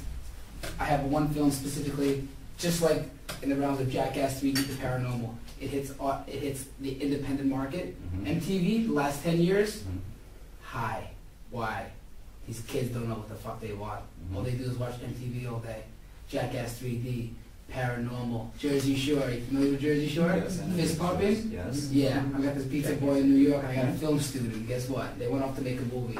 They don't know what the hell they're doing, just like every other kid in the face of this planet. Mhm. They don't know what they're doing, but they Right. want to do something. Right. These guys, just like the Pena, they just took action. They woke up, went, failed. It's called falling upwards. The more you fail, you're still going upwards. Okay. So if I'm hearing you correctly, you're having students or people who've never made a film before get involved into your business to making films. And you want me to pay for those films? No, not at all. Everybody's exponentially freaking more, how do you say, experienced than anybody you ever worked with in Universal, Paramount, Sony. Those guys are freaking number crunchers. They never made a film in their goddamn life. They can't even spell film. We're the guys who make the films. Okay. Develop, Yeah, pre-production, but physical they're production. distributing your film, but Yeah, they're just but distributing in it. terms of making the film. I create the deals. You create the deal. So you're We make them, we create them. okay. So you've got your team of lighting, sound, and actors, and so forth, right? And you're putting that together. I have a community that I can tap into of the most successful people Okay. of all. And you've got people to sell your film, Yeah. which are your contacts at Universal and so forth. If I decide to go that route, I'm creating my own distribution outlet, so where if I don't want to, if the deal's not good enough, I'll distribute it myself. How far along is that? That was being created right now. Okay. How As you far? can tell, the digital era, we can do anything we want. Mhm. There's no more, oh, I need your TV station. I don't fucking need you anymore. I'll create my own website, like Funny or Die. Are you familiar with Funny Die or Adam.com? Yes. Big money. So how much time is it going to take to create a distribution network? I'll call my engineer right now and open it up. That's how long. All I gotta do is purchase some servers so I can hold the content, host my own content, put on my own advertisers, and that's it. So what kind of reach will you have with this distribution company? Only the world. The world. Okay. Maybe, they just recently found gold and silver on another planet. Oh, I okay. know, you know that, right? Water, I believe. Water, gold, silver, Mhm. everything. Okay. They found everything. Good. Good. Isn't that exciting? That's exciting. I'm looking to love- purchase some property I there think already. your business would be more exciting if you could tell me how it could make some money. Advertising? Did you... So, wait, you are the person who gave up the money for Paranormal and Jackass 3D. Correct. And I'd love to give that money to you if you could tell me how I can make money too. That's how you make the money. Okay. So how are you going to make money from this business? Please tell me. by creating the content cheaper, faster, and better than any doofus you know. Okay. So how are you going to do that? I made a $60 million movie that the studios had for $15 million. Okay. And you've done that already. Also in love. Okay. I just made a $3.5 million movie for $185,000. Okay. And you've been able to sell it Yeah. through. Well, we have 4 distributors interested. We don't want any good deals until the American film market opens up next month. And you're planning to not go through them, but create your own distribution channel. No, we don't want to create our own distribution. We just want to sell that one off. Okay. And Well, let's talk we about. haven't created our own library due to we haven't went out and reached for this kind of entity yet. We're creating the first of its kind. Okay. How much money do you need? 50 million, 100 million, What are you going to use it for? to create content, own the content, create our own library so we can keep revenues coming in and out. Okay. And $50 million. Usually we loan out with some kind of. You can make $50 million on half a movie, by the way. You know that, not even a full movie. So give me out $50 million. What can we securitize on? Do you have any Nothing. assets? So this would be an unsecured loan. 1,000%. Okay. This is the movie business, you know? Right. One day you go on set and So are you willing to, you or have any of the principals put in a personal guarantee for the loan? no, So there's a good amount of risk here, I see. good amount of risk. What risk? Well, How many people do you know can make 40 films next year for $200,000 each to $500,000, but the value brings in is $5 to $15 million based on the personal relationships, the vendor relationships from the camera, the grip electric lighting. All these places are empty. How many fucking people are using this equipment? Come with me tomorrow. Okay. I'll walk you into grip electric lighting, and you'll see 90% of the places full. The camera houses want to give them to me like this. Mikey, take my cameras. Okay. I gotta pay for hard drives. I gotta pay for some office space. You know what? I might even have to pay for office space. You know why? Mhm. Why? Because they're empty. Mhm. I'm not giving a percentage of the deal. Okay. 1 to 2%, depending. So how much are you giving away from your bottom line?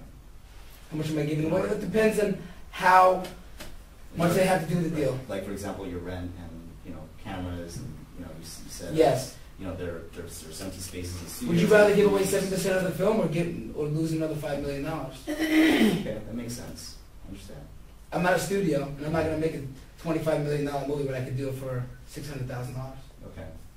All right, that makes sense. Christina Ricci, we gave her $1 million for our film.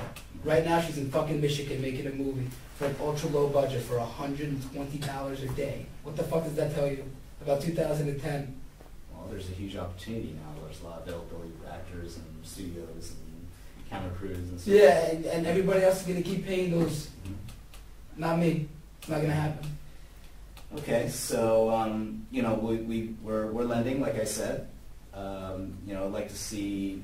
Obviously, we'll have to do some due diligence. What due diligence, such as? Well, I'd like to take a look at some of the. Take a look at your official- numbers of Mhm. Jackass 3D Mhm. and Paranormal, Mhm. because I just stole Amy Powell, Okay. and I know you know who she is. She created all the social media marketing campaign. We have Facebook applications being created. We have Facebooks, the applications on the Facebook to the Twitter. We got Flowtown that's hitting 200 million plus users through every digital outlet with add-ons. Clearstream owns add-ons. Right. Add-ons, anybody can add on. Have you signed any contracts with No. your Anybody. any opportunity? Are you creating your own scripts, your own ideas for these movies? Or We own everything. You own them. Okay. We own everything. And you have some ideas already in the pipeline. Hundreds of scripts. Hundreds of scripts. And it's all based on the specific genres. We're gonna hit all the genres. Okay. Horror, comedy, romantic comedies, go And go you out want- and have fun. But you meet want to your do girlfriend. 40. Excuse me? You have hundreds, but you want to do out of that hundreds, you want to do 40. Now, with the 50 million. We'll probably end up doing 60. Okay. How many films can you get with the $50 million? Meaning. Well, it depends because when I say films, I mean webisodes. I mean TV shows that are webisodes now. Okay. I don't need a fucking $1 million to do an episode. I have a whole 12 series webisode that I'm going to be doing. Fuck your TV. It's on your computer. That's a new television show. So this is not a per project loan. This is a loan for your entire. Yes, it's Yeah. for whatever the hell I want it for. Okay, Yeah. we've gone far enough. Benjamin, and you make a pretty good banker. I mean, you make a pretty good banker because you were asking the right kind of questions, and you kept trying to get back. You focus down. And I say this tongue in cheek only because I love you guys and your dad, but those are the same kind of questions you need to ask your dad.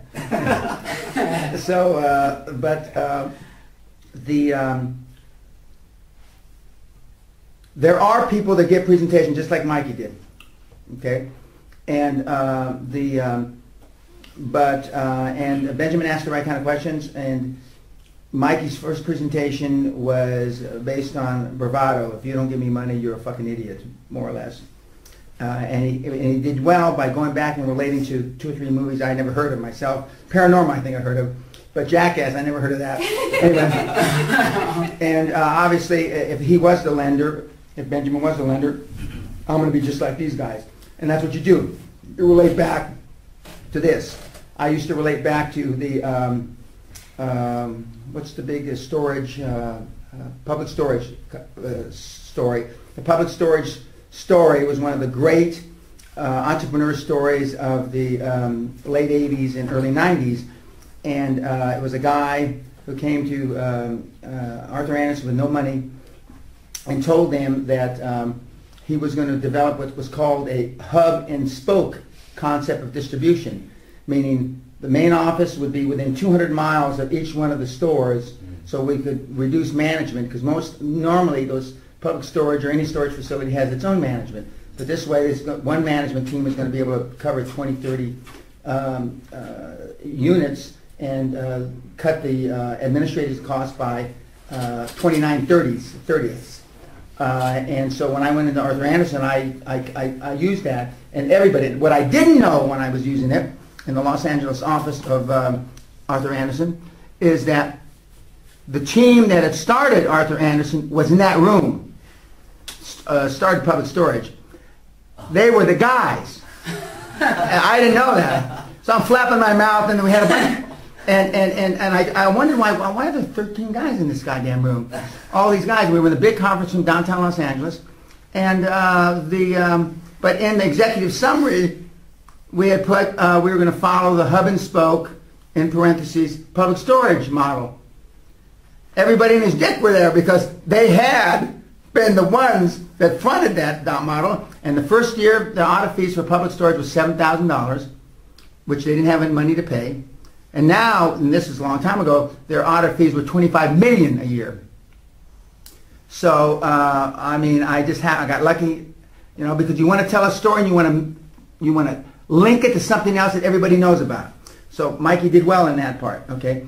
But in further presentations, and what I would have done is, you know, you got the executive summary, but I brought this along, and I'd show whatever that Jackass movie was or whatever thing, little bit of investment, big revenue, and the paranormal one, little bit of investment, revenue, big revenue, and you, how much money did you make on that, Benjamin? They won't tell you, but how much money, you know, and the fees and this and that.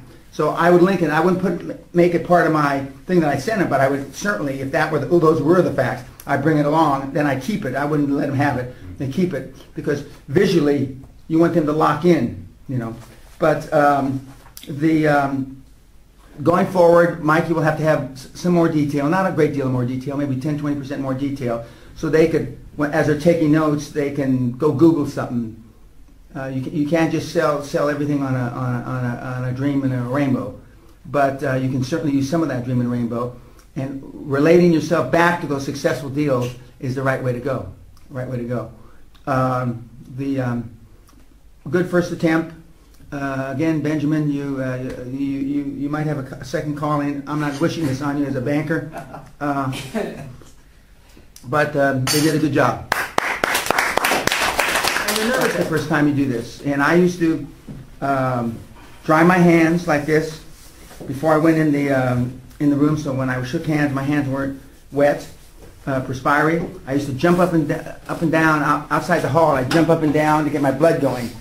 So when I walked in, you know, slap my cheeks.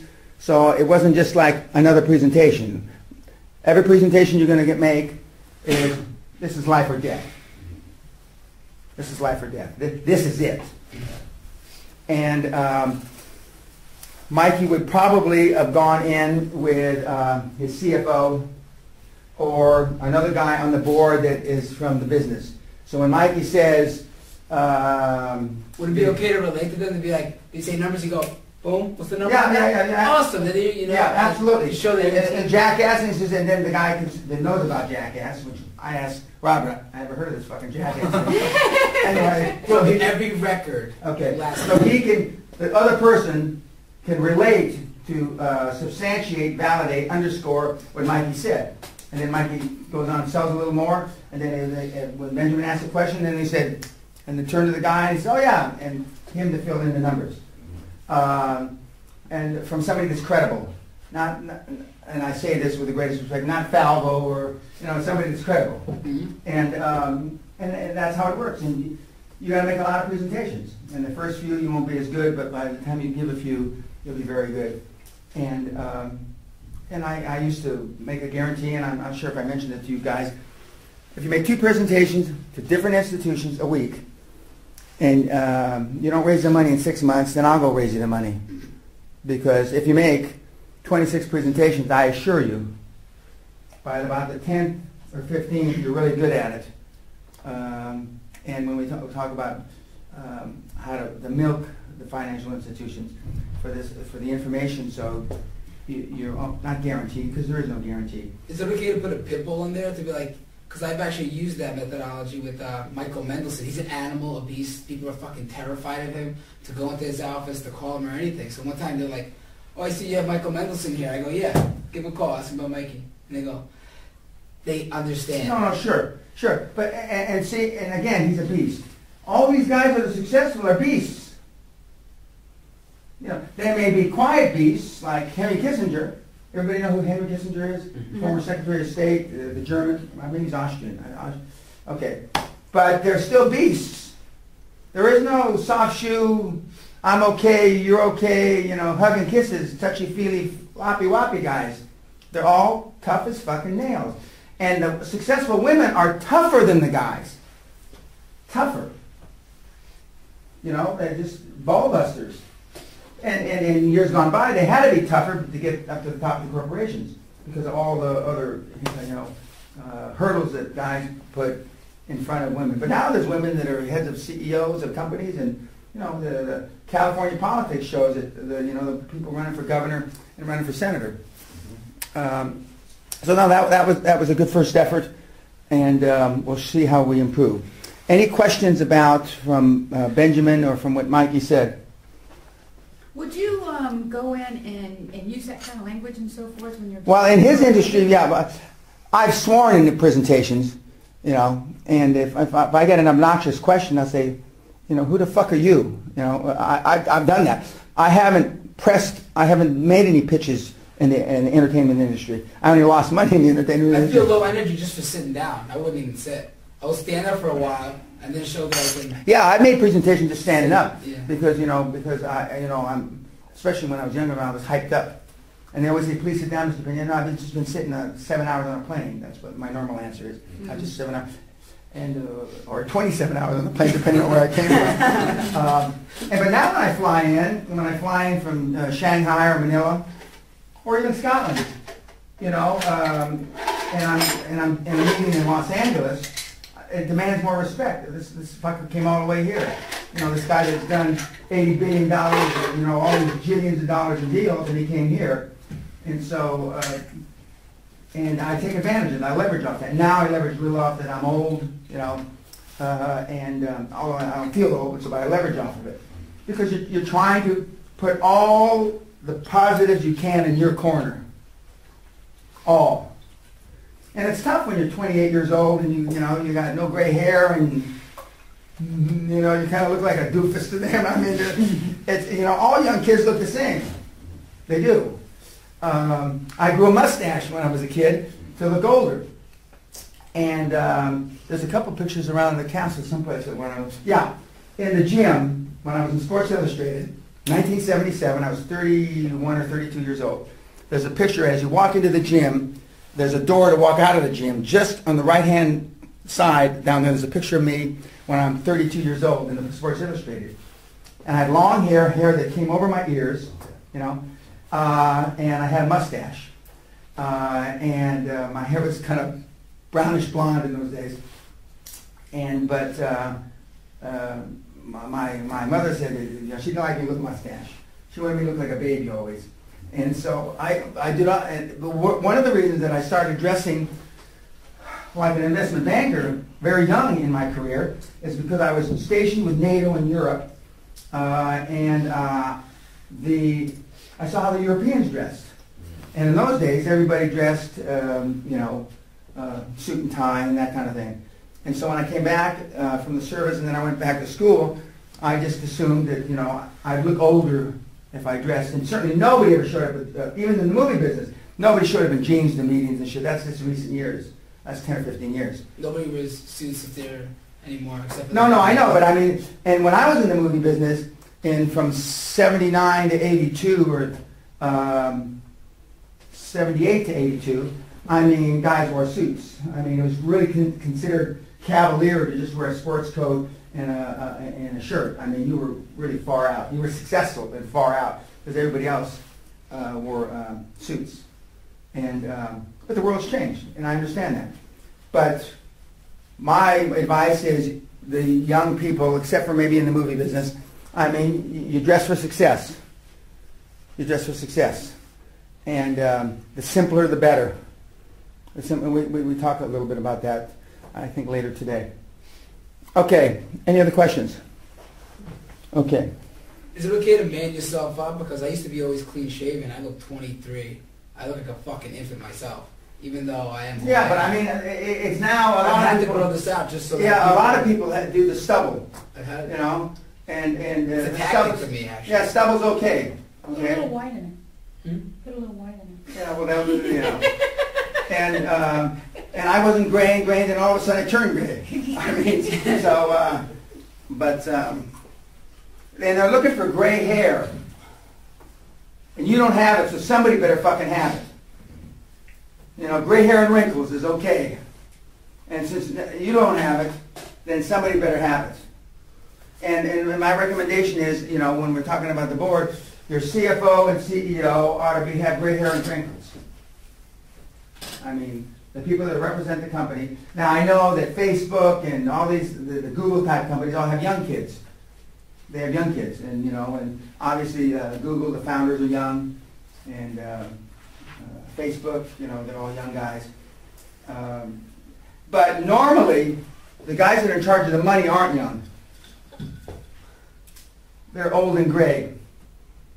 They want somebody, it's like when on the movie The Apprentice with Trump, the guy that sits on his right hand or his left hand side, the old lawyer, the old gray-haired lawyer guy, who's written a book now. And he was Trump's, as I understand it, was Trump's daddy's lawyer. So a lot of people say that he's the real brains behind the company. I don't know if that's true or not, because Donald's a pretty smart guy. Went to Wharton School of Business at University of Pennsylvania, got his MBA. Smart guy.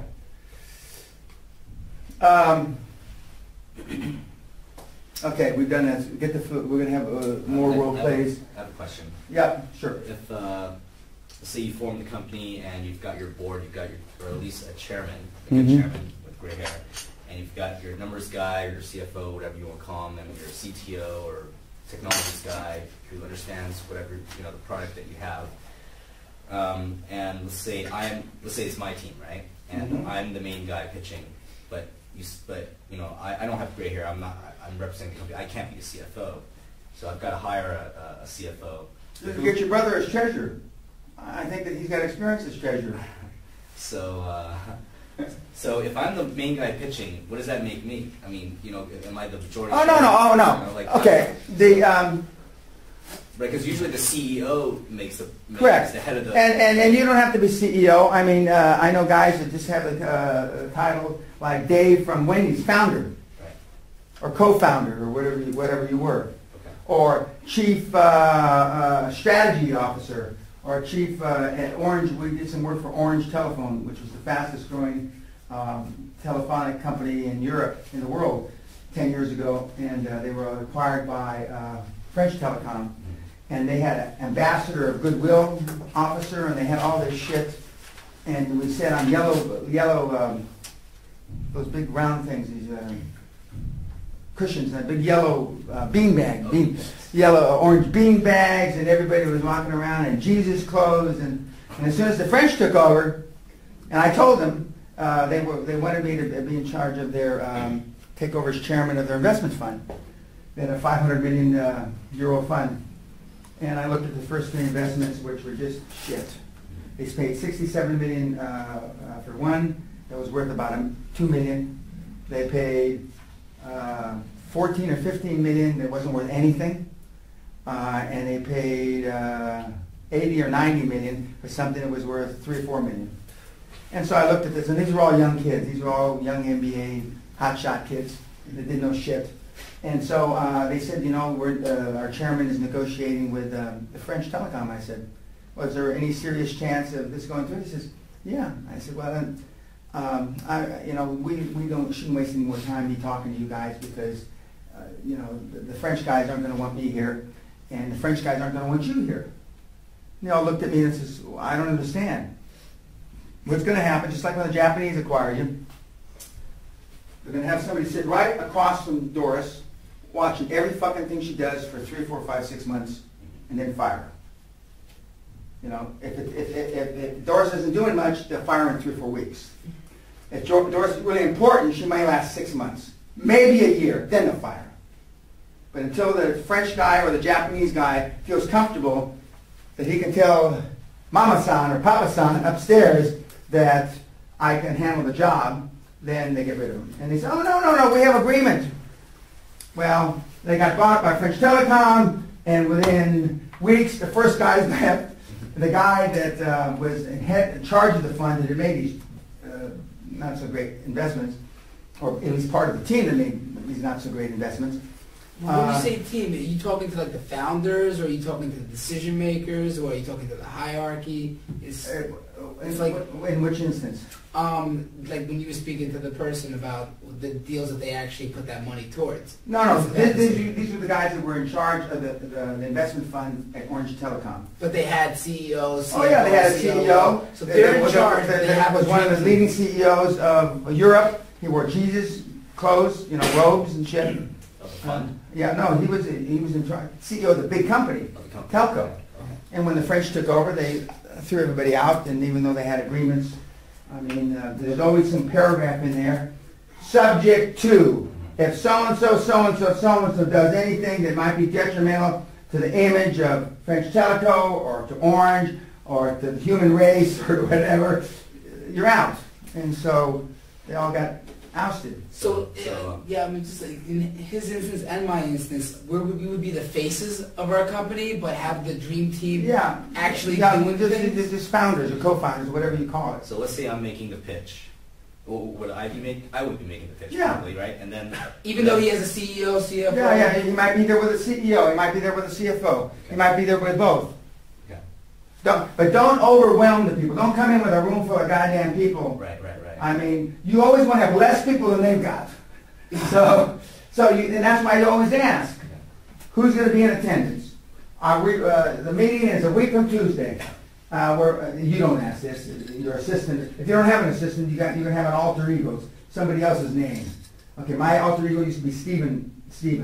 Okay, Stephen's asking, just to reconfirm our meeting from a week from Thursday at 10 a.m. in the Plaza Hotel in New York City. Who will be in attendance to discuss, a subject, to discuss this, and who will be in attendance? And they come back to you, John Clark, the head of energy financing, Yodel and Doofus Rufus. Okay, and you want their title and what they do. And then you said, okay, Dan Pena will be there, Charlie Soliday, and Jesus Christ, or whoever. Okay. And you send an agenda. Your agenda. Well, they should ask for an agenda, but I don't know. A lot of kids don't ask for agendas anymore. I don't want to have a meeting. I don't want to have a conference call. Let's have an agenda. I want to know what the hell we're going to talk about. Right. I don't need the specifics. Some people, Sally likes specifics of the agenda. okay? Because if, I don't need the specifics because I can talk about it almost anything. But you want an agenda, and then they should ask, are there any special requirements? That means Wheelchairs. Wheelchairs. Are you going to need video shift or any equipment? Translators. Yeah, translators. But the interesting thing about it, that a lot of that has fallen away in the 21st century. The young guys don't. They just assume everybody's got a laptop, everybody's got this, everybody, and the older guys don't come to meetings with laptops. I sure shit don't. Okay, and so I would give them the courtesy, if you need anything. But they should be asking you if you have any requirements. And if you're going to eat, they should be asking you, is there any dietary requirements?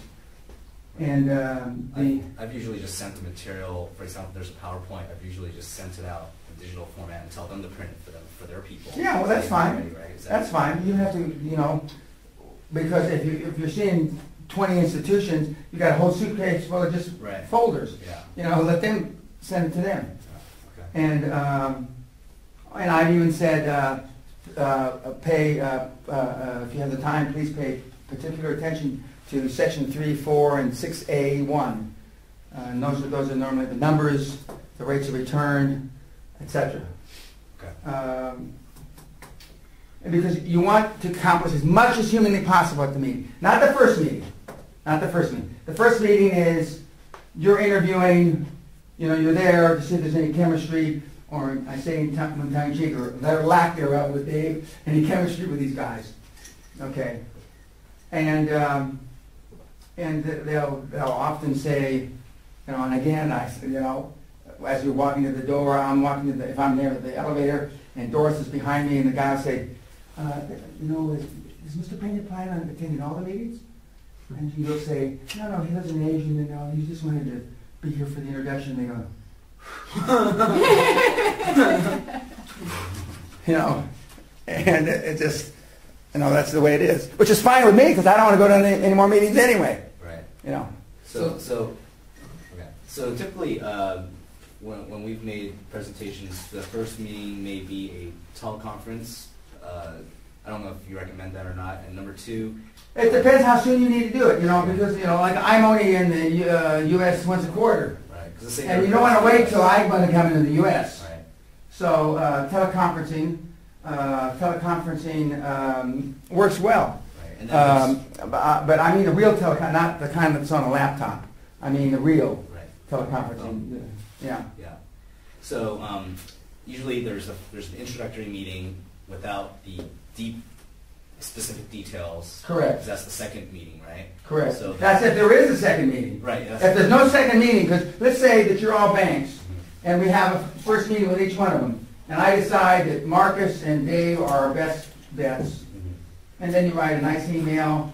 I don't write such nice emails, but Jeremy and Sally, they write, they're British. They write nice emails and say, we don't think that, the fit's right, or some bullshit like that. You got a program for that now, Dan. When you write, it eases it up for you. Yeah. Okay. It takes because words out. when I used to hit the computer so hard I had black and blue marks on the end of my fingers because I thought you had If your sentence sounds mean, it changes it to make it sound lighter. Okay. Well, I don't know. And of course, just because mine's in capital and red doesn't mean I'm yelling at you. But if I'm going to yell at you, I'll pick up the phone and yell at you. I don't need to do it on a computer. Right. But so that means since you don't need to get into the specifics, because when I normally bring the numbers guy or the technology guy, I assume that because I would refer to them for the specifics. The Bert and Ernie, when you bring the Bert and Ernie. Right, when I bring the Bert and Ernie. So would I need them for the first meeting? No, you need somebody else with you. Okay. You need somebody, because even though you're there in an interviewing mode, you want to, if they do have if they're hot for the deal and they've done their homework, they're going to have questions. And they will feel, bless you, they will feel like you're, shining them on if you just walk out the door. But of course, you should let them know that you have them who's available to answer the questions. Correct. So you bring somebody that, Who would you recommend? Well, you should bring a board member because they want to be able to see the commitment of the board member. Not your hot girlfriend. No, not your hot girlfriend. or the girl that's on the front of that picture that you sent me about your car, 100 million. Or unless it's a top-notch actress. Well, she says, yo, if you can get a top-notch actress, say, I'll make any movie Mikey wants me to, then that's good. That's good.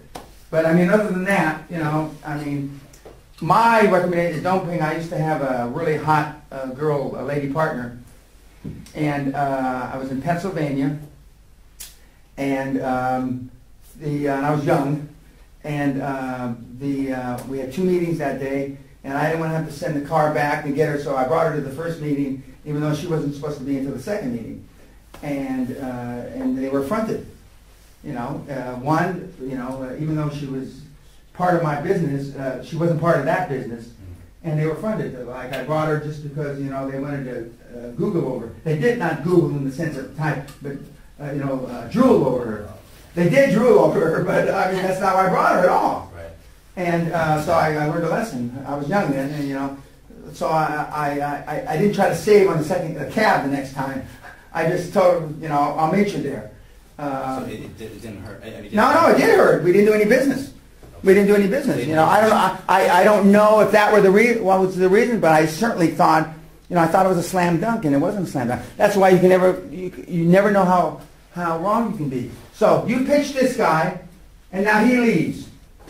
He goes to Doofus Rufus Financial Institution. Okay, he liked the deal.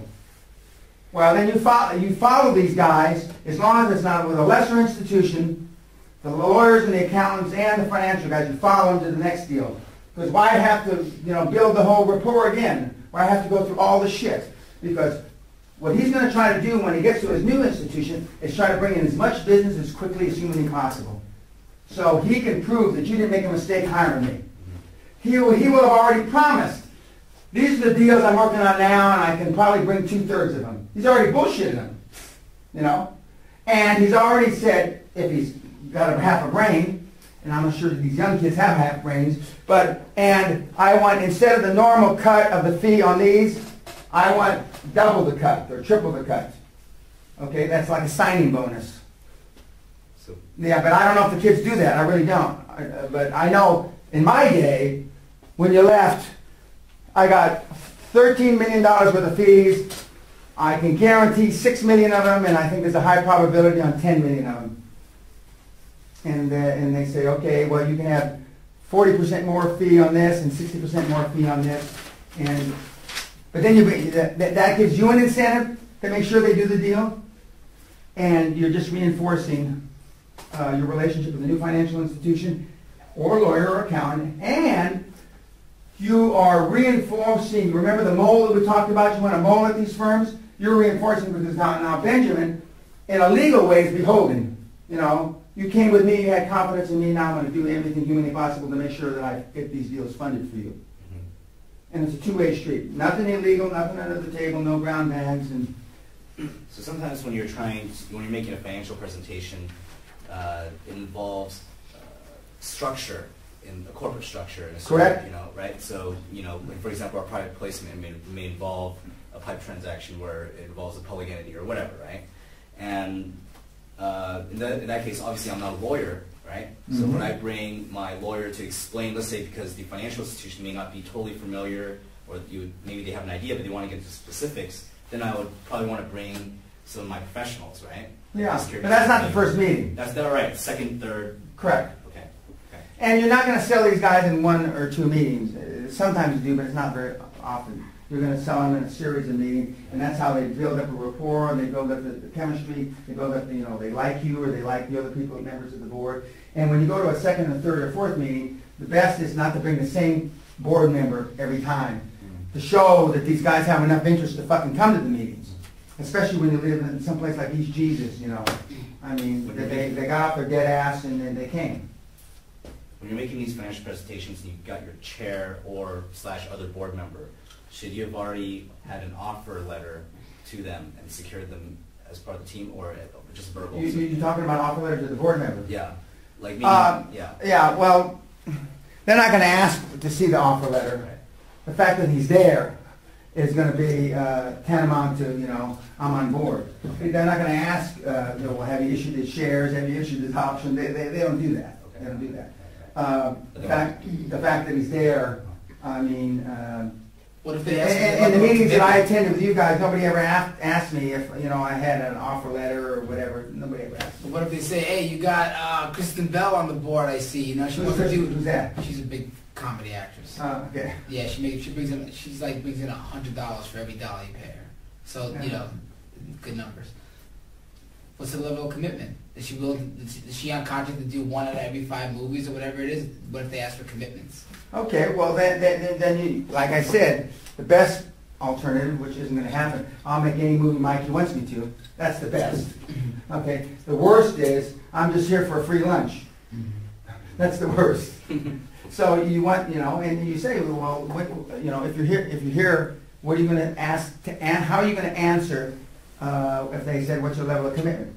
Don't ask that. You tell them what their level. You say, if they ask you, what's your level of commitment? You say that I'm here to make sure that these projects go forward, and I will help in every way I can, whether it's in acting, yada, yada, yada.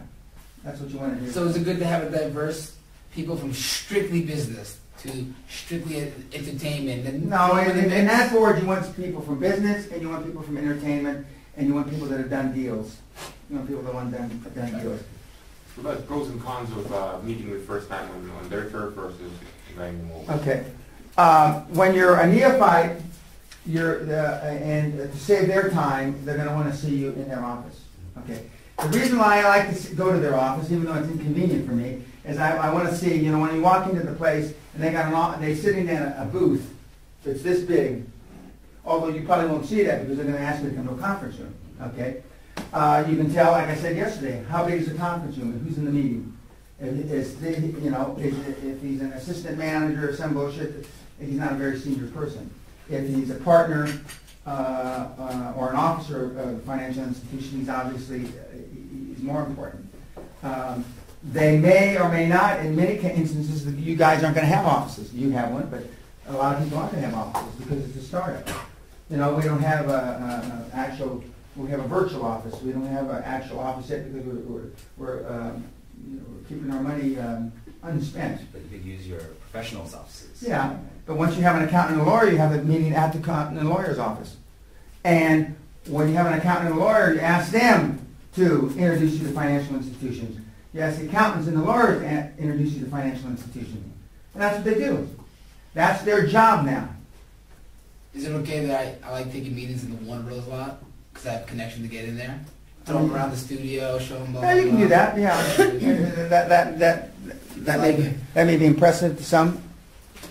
Steal a dark card, too. Okay. Okay. Later in the week, there was no feedback. Okay. Okay. We briefly covered on this debt or equity. Banks are going to want to see more equity than debt. In other words, they want to see 90% equity and 10% debt if they're putting up the debt. You're going to want to see 90% debt and 10% equity because you don't want to be putting up your money. It's a balance, It's what you can get away with the first time. And so I can't tell you. There's no strict rule of thumb. I bought manufacturing plants, and again, when I was in the pallet business, and we bought the ancillary companies. They were mostly equity. There was 60%, 70% equity, and they wanted us to put up 20 or 30% of the debt. They put up 20. They put up 20 or 30% of the debt. Fundamentals of financing: borrow more than you need, no business plan, when to apply. Okay. Since a business plan or a model that you come up with, even before it's written, is just a guess. It's your best estimate of where you're going to be a year, or where you want to be a year or 2 or 3 from now. So you're not cheating or lying or doing anything bad when you ask for more money than you think. Because the operative word is you think. You don't know how much money you're going to need. So if you think you need $1 million and you ask for 3 and you get 1.8, that's okay. That's okay. And the excess amount of money over the projections, because you're going to have to give some sort of projections. You may not have to give a business plan, but you're going to have to put some sort of projections why you need the money, or what they call a use of proceeds. How are you going to use this money? And Benjamin kept trying to get to that. So you ask for more than you think. And I've had people over the years, since 1993, they felt it was immoral to ask, you know, if I think I only need $500,000 and I'm going to ask them for $2 million, that's not right, Dan. And I said, you know, and I've used a couple of examples, so they got $500,000, and then they went through it and they found out they needed $1.3 million. So now you didn't ask for the $1.3 million or the $1.6 million. So now we got to go back to the financial institution a second time, and now they think we're fucking idiots. We got started. You got a big hot shit board. You got me. I told you to ask for $2 million. We asked for a fucking $500,000, and now we need $800,000 more dollars. If I'm the banker, fuck, I'm not going to give these fuckers any more money. Everybody asks for more money than they think. Except us. And I wrote this book. Except us. Yes? What about an interesting situation where you already have a loan and you're looking for more money? So you don't go to the same bank, but they usually tend to ask if you have any loans out. Sure, they always will.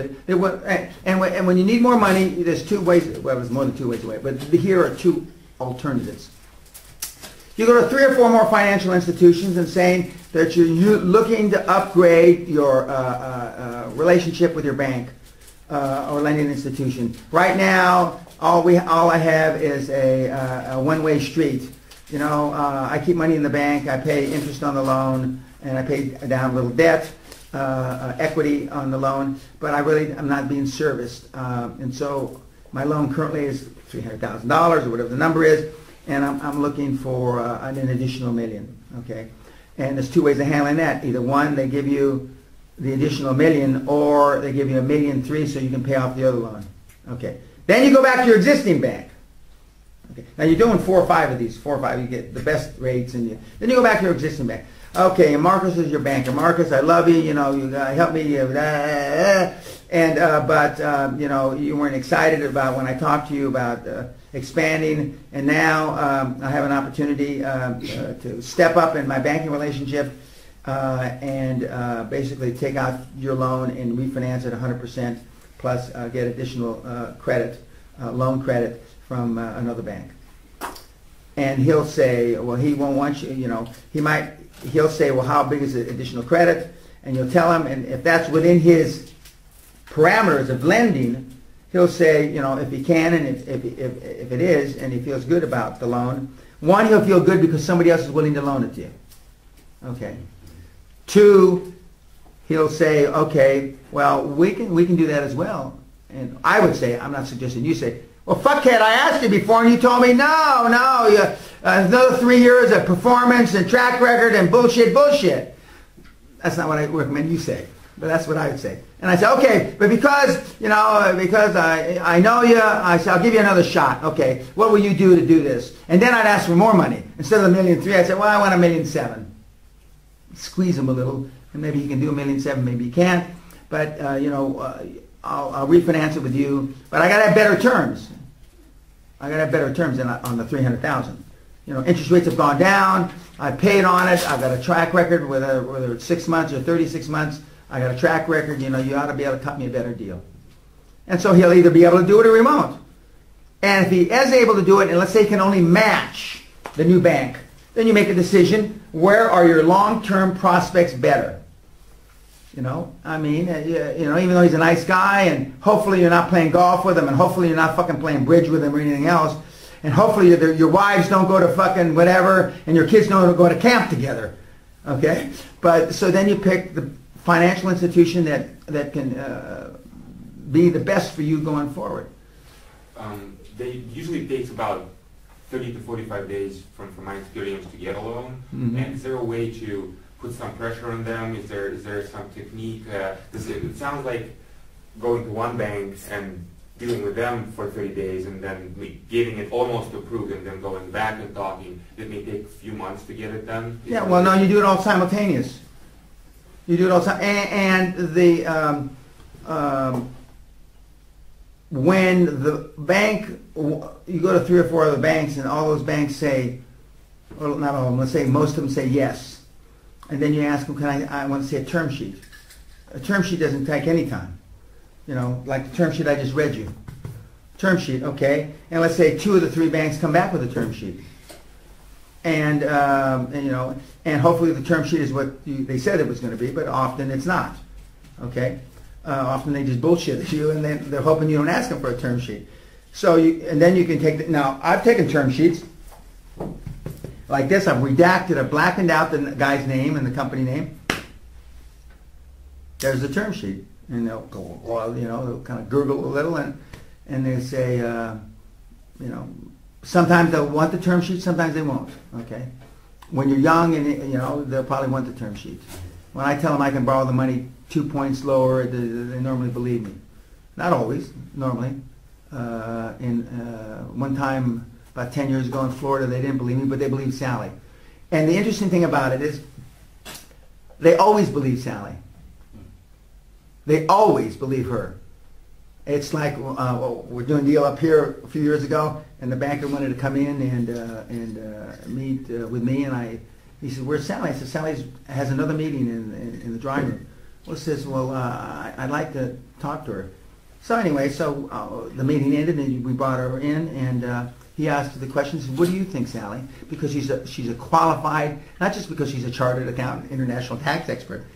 She's a qualified person that has done a lot of deals with credibility for Ernst & Young. You know, and they look at her and they want to say, "Sally, I want you to look me in the eye and tell me that this is doable and it's going to be okay." And she says, "Yes." And they don't give a fuck what you say. And if they get to know you, they'll know not to believe you. But that's why you have somebody like that. You know, I used to have John Ernest, the former CFO of Gulf Oil that was merged into Chevron. And, you know, he was a former partner with Price Waterhouse, yada, yada. And he was just a real credible, solid guy. And when he said something, I mean, people believed him. And, you know, you want somebody on the team that has that kind of credibility. And it makes, you know, and then they'll say, "Who put the numbers together?" And I'd say, you know, John did, and or Sally did, or Jeremy did, or somebody, you know, somebody of that ilk. We happen to have 2, 3 of those kind of guys, because they're working on different things. They can't all be at the same place at the same time. You know, and for Jeremy, I mean, he's ex-McKinsey, he's ex-Cazenove. Cazenove is like one of the premier merchant banks here in the UK and the world. But Cazenove is now owned by J.P. Morgan. You know, he's London Business School, you know, and he's got all this, you know, accolades and shit. And so, they, you know, when Jeremy says something, they say, "Oh, okay." You know, when they know, even now, I tend to exaggerate. And so they say, you know, so they may shade whatever I say. But if I say Sally did it or Jeremy did it, or if I say both of them did it, then, you know, they take it more or less to gospel, even though they know there's no guarantees. So, yes, I mean, you need somebody like that, and that's how you work the banks to your benefit. I used to say work them against each other, but that's not really right. In small towns, and I don't know how small Reno is, I've been there a while, you take, you say you're going to meet Rufus, Bank A, your current bank, your lunch, and you tell you have a meeting. This happened by accident to me the first time, but after I saw how well it worked, I did it on purpose. That the 2 bankers that you're trying to wine and dine, they all go to lunch the same place. So you take your current banker to the lunch place that 2 guys that you're wining and dining, or they're wining and dining you, and then while you're having lunch with the banker, you say, "Excuse me, Doris," and you go up and say, "Oh, Rufus, how are you?"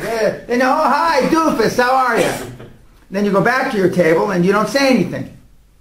Of course, this guy knows who these guys are, and you know, and sometimes they'll say something, sometimes they won't. But even if they don't say anything, they make a mental note. You know, Jesus Christ, our 2 biggest competitor, what the fuck's he talking to these people for? And it works. Believe me, it works. Yeah, Benjamin. We once were pitching to 2 private equity firms, and they were in the same tower, the same building. And the people who were working on the deal didn't want to let the other firm, the other PE, know that we were talking to the other guy while we were, you know, talking about. And was that the right thing, or should we have kind of made it obvious that we were... No, that wasn't. That's the right thing for them. That's not the right thing for you. Right. Because they talk, PE firms talk all... Oh, absolutely. There is no, you know why they call it a Chinese wall? Chinese wall meaning that they keep the information secret? Because there are no secrets in China. Chinese wall is like Swiss cheese. Every fucking person tells everybody else. That's why they call it a Chinese wall. People have forgotten that. But now having been in China a year and a half, I remember why it's called a Chinese wall. Because there is no secrecy. Reminds me, Casey Stevenson, who died a year ago last summer, he's exactly 10 years my junior, foreign heroin addict, been to prison, great success story, turnaround. I'm the chairman of his company, and he's the whale that got swallowed by the minnow. And I left the company because it became obvious that he didn't want to sell or go public because he enjoyed sucking in the money. And I said, fine. I gave him my equity back. I said, give it to your daughter. He just had a daughter. Give her my 25%, and God love you. Okay. But I said, I'm going to do you one favor before I leave. I'm going to refinance the company. So his bank was Wells Fargo. And Wells Fargo, the Warner Company, was the second or third customer that Wells Fargo ever had in 1859. Okay. And so I brought in the big hot shit from Wells Fargo, and he was an Asian guy, really nice man. Had been at Wells Fargo all his life. And I said that, I'm leaving. He said, why are you leaving? I said, because, Casey's happy here, and he doesn't want to press the edges of the envelope anymore. He's made a lot of money, and I'm leaving. And I said, but we're going to refinance the company before I leave. So he gets a little nervous. Well, what do you mean you refinance the company? Well, we're going to refinance it. We're going to pay off debt. We're going to do this. We're going to increase the capital stock in the company. He says, well, we'd be glad to do that. And I said, no. You're just going to be one of 11 institutions that can bid on the business. We've been their banker 165 years. He raises his voice to me. And what the fuck have you done for us lately? And he said, that's hard. He says, Mr. Pena, it'd be better you just leave. And I said, well, I'm not. And Casey's sitting right there. And Casey's just, oh, I guess. And so, and the CFO is going, oh, fuck. And the controller's going, oh, fuck. And I said, okay, you're one. And I says, well, this is what we want, and this and that and the other. So then we got 11 institutions, and we had them all in the conference room, all sitting together. Oh, my. Quarter to 11, we told you, 11:15, but we knew we weren't going to see them more than 15 minutes. So at any given time, there were at least 9 banks in that room. And when they came in, they said, one bank left. So fuck this, I'm not going to be in a beauty contest. I said, fuck him, okay, leave. Don't let the door hit you on the ass on the way out. And so we interviewed these guys, and it took us all day till 6, 7 o'clock at night. And we told them, and I said,